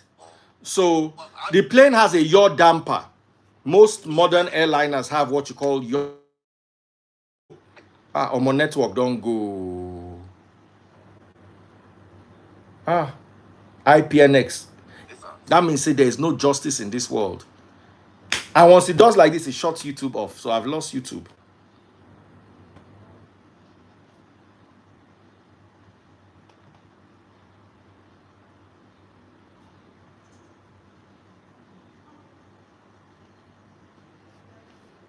Let me follow Giga. The other man that was here. This is welcome back, Jigga. Okay. They kicked me out. I don't know who kicked me out. Now my network, IPNX. Okay. If it better for them for this life, we go carry placard. So I heard the guy here saying yo. So in the plane for the plane here, for every airplane, they get three movement, like they get pitch, right? Which is when the plane goes nose up, nose down, right? Then they get Yo, left and right. Left and right like this. See, I can spell pitch. That yo Pitch. now. Yo is Y-A-W. AW. Just like you're on the radio. Perfect. Yo, okay. So they get yo, then they get roll. Mm. You understand? So now the yaw effect come from the rudder. The rudder makes the plane yaw. So the rudder is that thing at the part of the plane that looks like this at the back. Do you understand? So when you press the right one, it goes like this. When you press the left one, it goes like this. Then they make the plane the yaw. You understand? Then pitch is when you lift the yoke. Do you understand? And When then you lift the yoke, horizontal stabilizers do like this. then the ailerons, now they give the roll. Do you understand? So a plane. That's why you have what you call an aileron turn. I have what you call a rudder turn. So now a proper turn includes yaw and pitch, yaw and roll and pitch. Because if you not pitch when you dey turn left, the plane go descend. If you not pitch when you dey turn right, the plane go decline. You understand? So you have to get the right pitch, the right aileron, and the right yaw to have a proper turn. Because if you turn just with the aileron, right, and you not yaw, and you not use your yaw button, not too much, your rudder. Now, you know, in modern aircraft like 737-800, because I used to have that problem. All this is Coming automated. Because coming from 152 And you have to do Cessna, all this at the Cessna, same you want turn, you go rudder. Yes. You So I'm understand? using rudder now. You So go same thing, rudder. but use rudder and yes. But guess what? Every turn in a 737 is an aileron turn. Of course, It's an electron, the yes. yaw and the rudder are But that the compensated the for. thing is that yes, the yaw is already compensated. It's automatically it's automated. Compensated. It happens, but it's compensated. They've done it in a way that once you do the aileron turn, there's a yaw effect that you don't need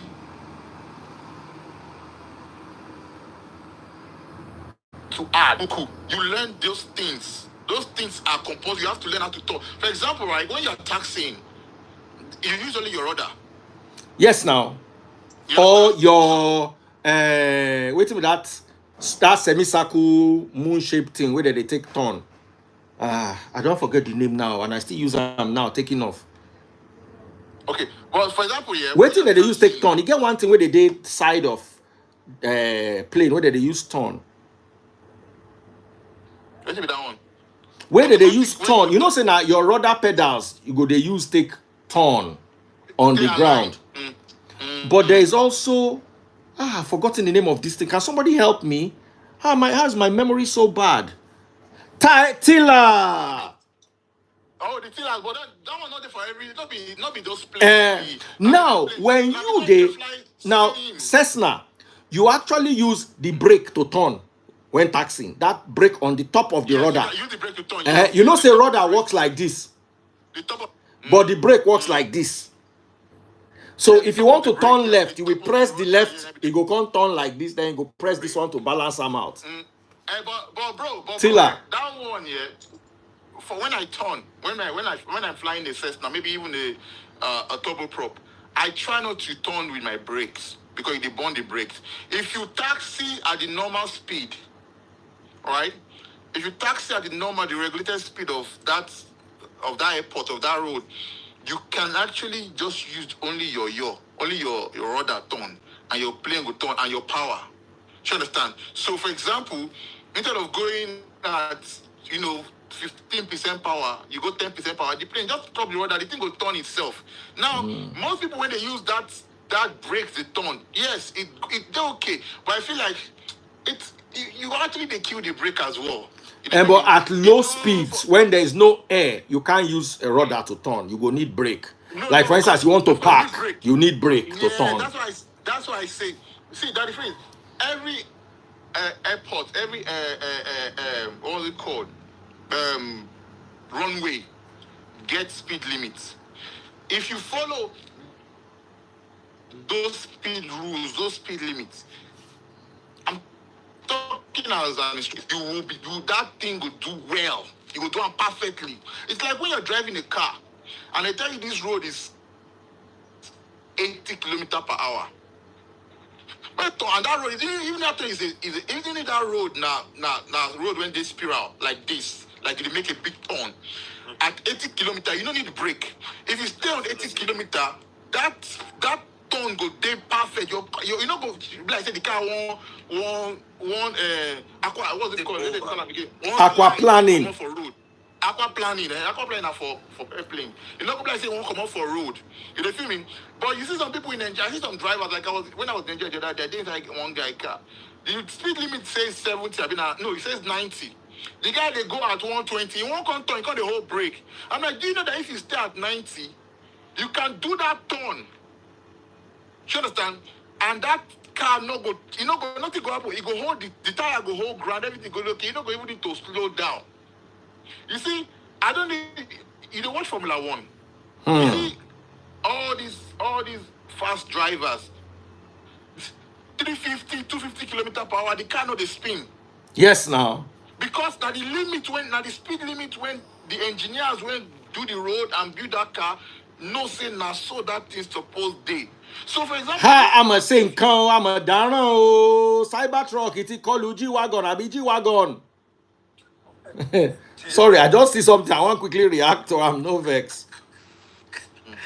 So I just that's like when I talk to people like new students, yes, you can turn with the brake. I turn with the brake sometimes. Especially when we say I dey go fast. I'm a saying Cybertruck, Okoluji Wagon, Adana Cyber. They make video. But bros, please, me, I really want, this is also one of my, I'm a dana o cyber Cherokee ti kọlu G-Wagon àbí G-Wagon kọlu cyber Cherokee. where Hey! to start from? Well, it depends what you want to do. Do you want to be a pilot, or you want to you are an enthusiast? So what do you want to do? Like I tell people, I have a lot of PPL student people who have PPL license. And PPL, if you have a PPL license, that means you can fly single charter engine, plane. not charter, a single engine piston. You know what I mean? And some places self you can even fly a double engine, a multi-engine with your PPL. It depends on how you go good reach. You understand? Before you maybe go to do MEP or whatever. But then with your PPL license, and PPL license is the cheapest. You can in some countries, yes, Wow. and yes. PPL license allows you a Cessna or a single engine piston. What are single engine piston? Those are those. We're back again.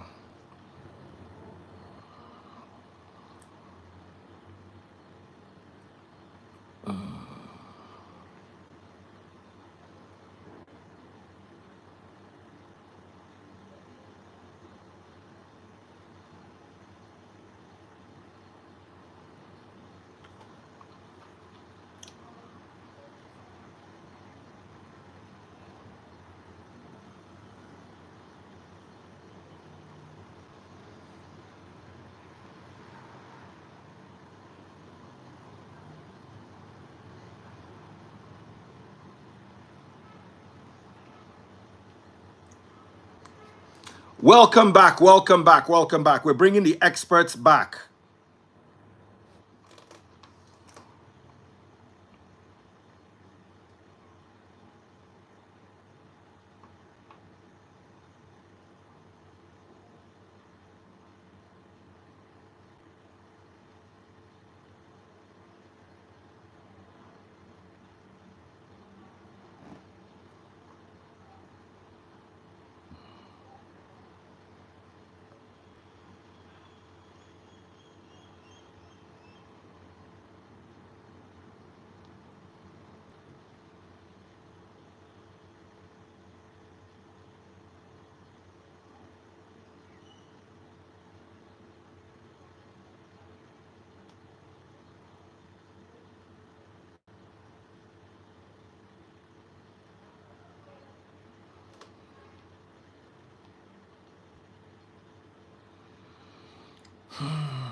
Sorry, now my network.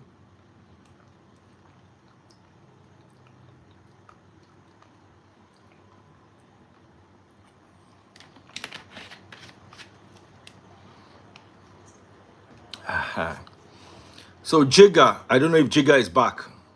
I think I tell him.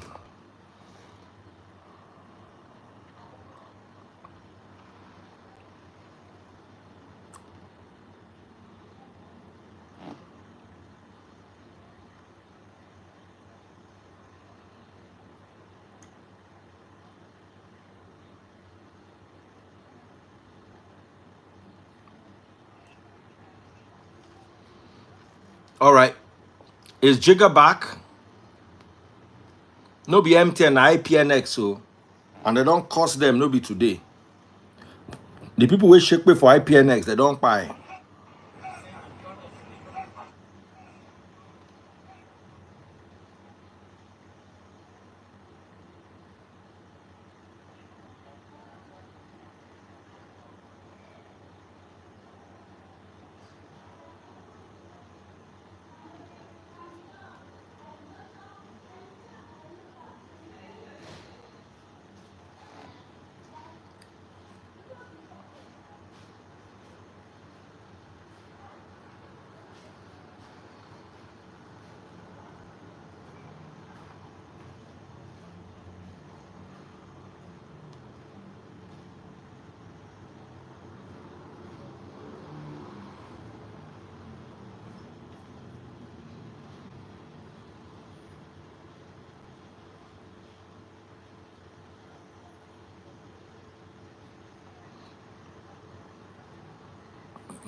Okay.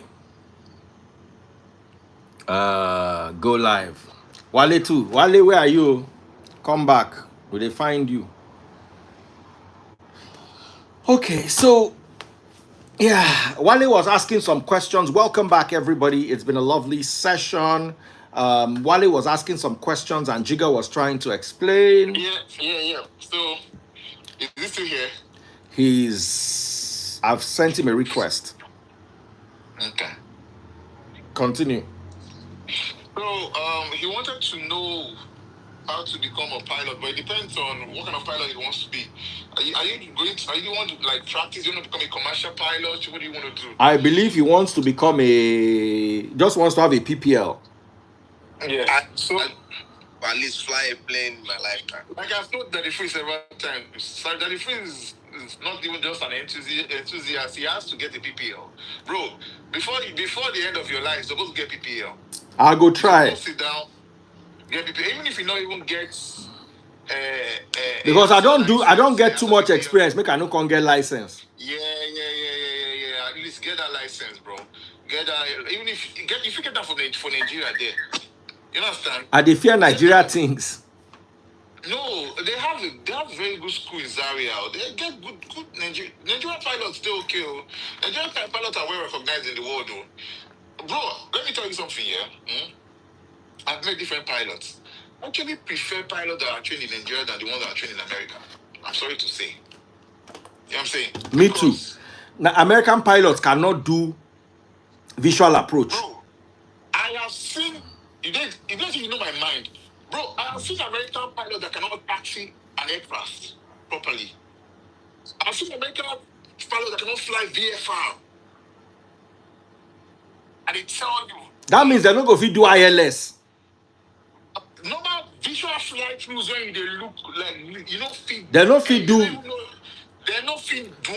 So if the airport no get ILS or VDM. If you not get papi lights, if you not get... No, but papi light, they're very crucial because you go know your rate of descent and what is it called? Because for instance, if you no get GS, but you get papi light, any fool, that papi light, they're very easy. Once you have 3 red, you know you are too low. You lift it a bit. You have 3 white. You know you are too high. You will just drag them like this. How they follow and they go. Yes. Once you do papi lights, they will let you go. But see, do you know that if you follow papi lights, once you don't intercept those papi lights, you follow them well. You can. Now glide slope on your own. Now glide slope on your own. Now 3 degrees, they go straight. Yes. And most airports are inclined at 3 degrees. Unless otherwise stated 2.5. Because I don't fly 2.5 degree inclination before. But you have to There's an set it airport that in is your 2.5 degree that in your I remember. descent. There's an airport You have to that, set it in your descent as 2.5. You have to register it. but then those ones say if you don't do for the for the arrival plates. Arrival plates. So you don't say and say okay now 2 degrees. You don't say and say okay that one you're not going to ever intercept the papi light properly. Do you understand? So, but to answer my brother's question, if you're like someone like Daddy Freeze, first and foremost, if you say you want the pilot, get a simulator. You understand? You don't understand? Chair flying, get the simulator where you can just stay at home and understand the cockpits, understand what's around you. Because you see, when I go to people's house and they tell, you guys are pilot, they always ask me, how actually do them? All the plenty buttons, how do you understand them? You see those plenty buttons inside airplane. Not everything you need to understand, but everything you need to understand. That's my point. You understand? It will confuse you.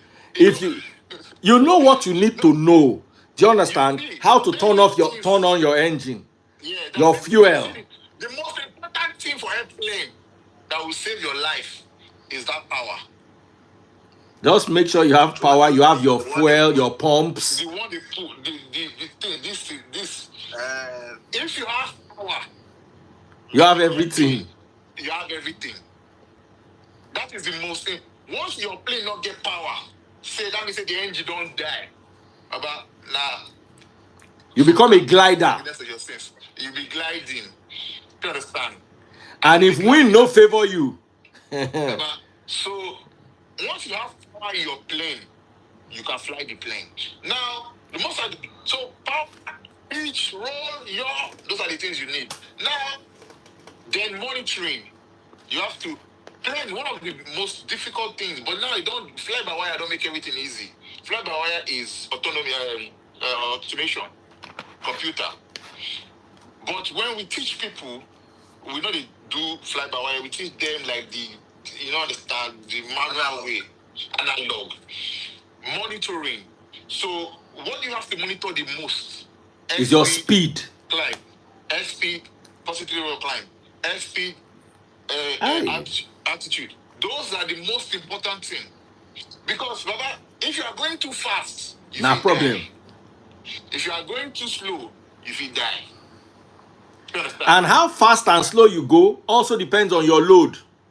Also depends on your load, your CG, center of gravity.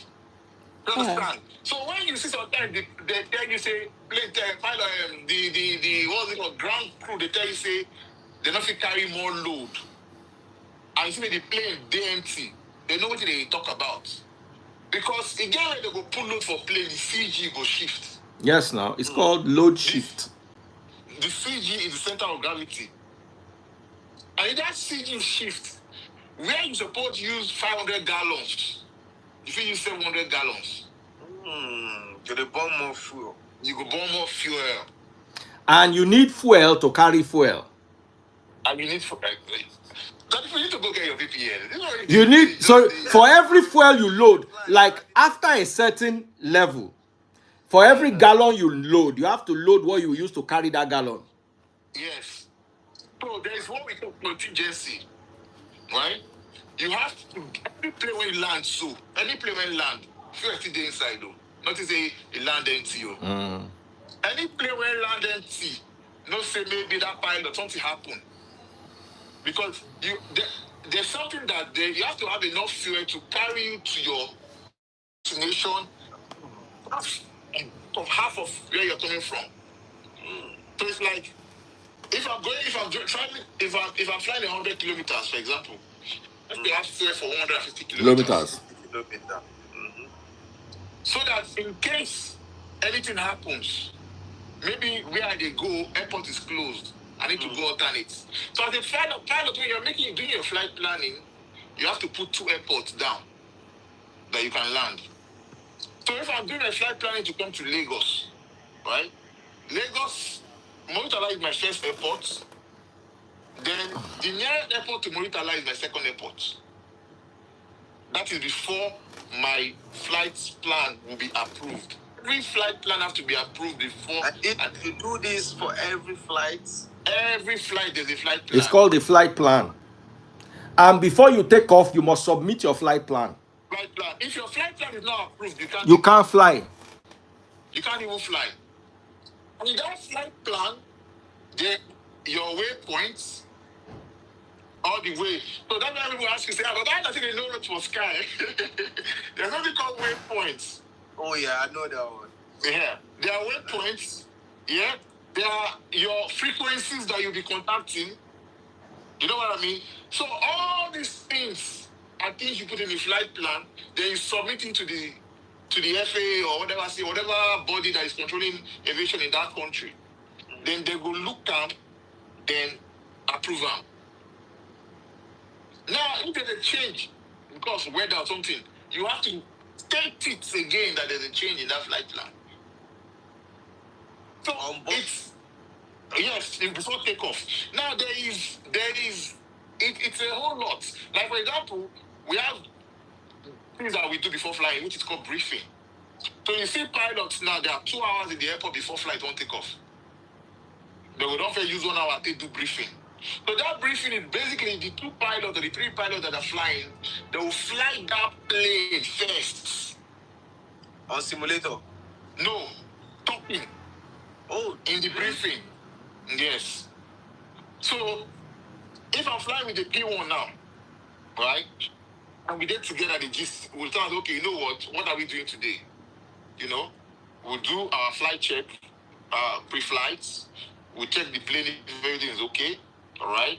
When we take off, we are taking off at runway 26. Okay. The wind today is so coming from this direction. Okay. It's noted. Do you have it? Yes, I copy it. I have it as well. All right. We are going to take off after 500 feet. We are heading 270 to intercept this radar. So if you are coming, when you see an airport that has 026, that's 260 degrees. So when you are turning to, when they say heading, there's 360 degrees around like this.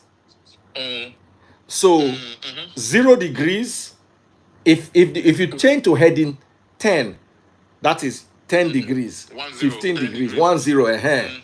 So all the way around to 359, then 000. And what we call runways are named according to headings. Yes, so 09 is 9 degrees. When you see that marking on the threshold that says 09, that means that is that wrong. If you put your compass, you stand on that runway with your compass, your compass going to show 090 degree. That means that's heading 90. Heading 90, that means it is an eastern heading. Do you understand? Now, if it is 090 this way, what is the other way? 180. 180 plus 90. Sorry, what? 270 is at your back. 270 is at your back. Those people with the markers, they're always... No, those ones are parking you. Those ones are parking with that way they do like this. I have to say that. I mean, a place should be able to park and align at the final... Now them go park you. Those people are the ones telling you what to do. So when you see them do like this, it means stay right. When you see them do the one down left, it means stay left. When you see them do an X, it means brake. Can a plane do it without them on? Can a pilot park his plane? Once they're on ground, yes, of course you can park. You can, but they help you. But they help you. So why do you want? They will make your life easier. Why do you want to start following the taxi line? When we say somebody, they tell you, say, just like say police traffic ward in their road, they tell you turn right. Why you won't want to follow? You yourself to find where you go turn. You understand? So some airports they're not there. Not the every airport they do. Some airports they're not there. You understand? But for some airports, once they don't even get airport light, papi light, everything will go off. They don't even get anything. Now once you get there, now you go activate them. They are very self-landing airports. That is not that bust your brain. Some airports are air-to-air we they do. Air-to-air how? Air-to-air communication because they don't get tower. So basically, as soon as you become the airport, no tower. So all those like remote areas, do you understand? When the airport they are paved, I talk about land, like ground. You know, say place you land for ground now. Yes, now. Without pavement. So like they don't tell you from radio, say that airport na head to well. So as you dey enter that second, that area, you could just switch on your frequency for the radio, that area, the radio of that airport. Then you go announce yourself, say, Charlie Alpha Bravo 165 at so altitude, heading from so. Then the person when they that area too, maybe they do touch and go, they land for the airport, go announce, say in the dead airport, then go tell you the wind direction. So basically, now the pilots, they land on other pilots. We just Anyway, nobody's on the ground at all. then nobody go answer. Nobody go outside. You go come in by yourself. They know they go there alone. You there alone. You be the one. So now you go answer the other people when they there. That's not to where. But then those kind of airports are in remote places. And men, they don't have much traffic.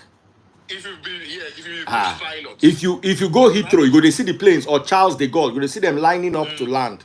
Lining up to land. Get number now.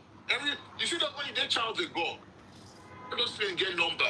So when you're coming, there's something we call traffic pattern. That's why you see planes always go in one way when they're coming to the airport. Or let's maybe that they change the traffic pattern. So there is upwind. And that traffic pattern go there your landing card. You go there your landing card, exactly. So there's upwind, downwind, leg, and finals. You understand? So when you're coming, depending on where they're telling you intercept that traffic pattern, that's why plane not they jam for airport. The plane can never crash for airport. Like a plane is even easier for a plane to crash for inside sky, which is very because there's something we call tickers. Yeah, your tickers are going to tell you pull up, or down for that plane. You understand? But in the airport, there's a traffic pattern, and there is a what's it called? A distance. What's it called again? Like where the distance you have to give for the other plane. Do you understand? So once you don't enter the traffic pattern, everybody there on that traffic pattern, you can see 20 aircraft in that traffic pattern. Waiting to land. Waiting to land. So for some time, most airports, like big airports, get traffic pattern and they get holding. There's traffic and there's holding. So once you get in, you join the holding queue. Once you are cleared, you join the landing pattern. 30 minutes. Have you ever arrived at an airport whereby you didn't see the airport to land, your plane they 30 minutes? It happened once today. You're like, why are we not landing? Traffic. Because you're holding, because there's so many people there to land before. And everything has to be done. For instance, takeoff. Once they give one plane clearance to take off, then another plane must land before another plane can take off because of waiting that they call wake. To explain. Jigga, you know what they call wake? Wake up, Baba. Wake turbulence. So once one plane takes off, you cannot take off. Another plane first has to land. So that one will get time to go. The wake turbulence of the plane leaving can cause that one to a downdraft, can cause a crash. Wind shear, can cause wind shear, can cause anything. If it's 360 Airbus A360 takes off, if a Cessna and Cessna enter na pile, it go crash. It's called wake turbulence from the vortex of the wings. Because you know when an aircraft is moving, you know when you put the full power plane they take off. The both engines they create or almost full power, because if you use your toga, it no go give you full power, give you like 98%. 90-something. Then once you don't, they go. Now those your small planes, Jigga, do you use toga or do you just go manually adjust thrust? Now you go manually put the thrust. Because big plane you go use toga. When you set everything and you use your toga, now it go give you the thrust. It's not wave turbulence, it's wake turbulence. Wake. You put your hand on the power, you put full power, there is a thrust. Lift is not created when the plane move, but you understand? Once you don't reach certain airspeed, that's when lift is created. And lift is created in the wings. You understand? Thrust is created in the engine. Yes.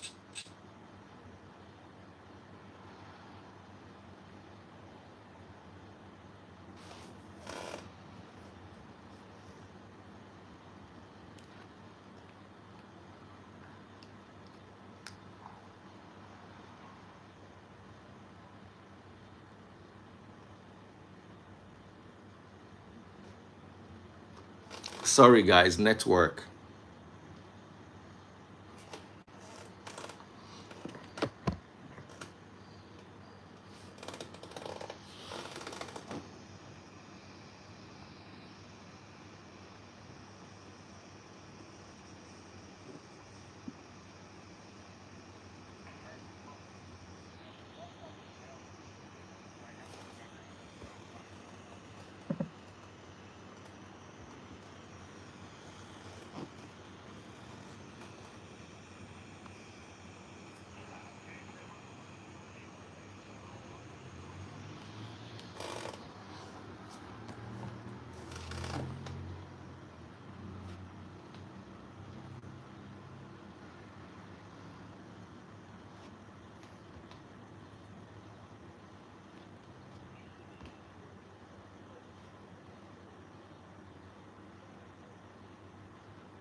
Welcome back. Welcome.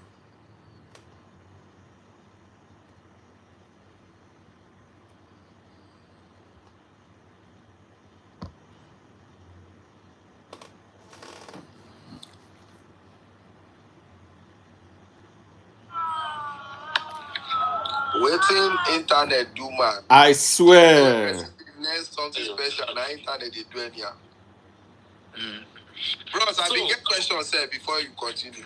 Yes. Can you that I learned something about when you're traveling east or westbound. There's a certain direction the wind goes that makes the journey longer on the toll leg, and the return is shorter. Can you please explain it in a way that will be So basically, yeah, there's something we call jet streams, right? Yeah. Jet streams are those wind on those high altitude, right? So those jet streams, they usually travel west to east. You understand? So that's why when you're traveling from east to west, the journey is longer because you're traveling against the jet streams, the wind. So when you're traveling against the wind is pushing you back. You understand? Like when you're running, it's like you're swimming against the tide. You feel me? When you're swimming against the tide, you need more energy and you need more time to get to where you're going. Yeah. Now when you're traveling the other direction, then you're swimming with the tide.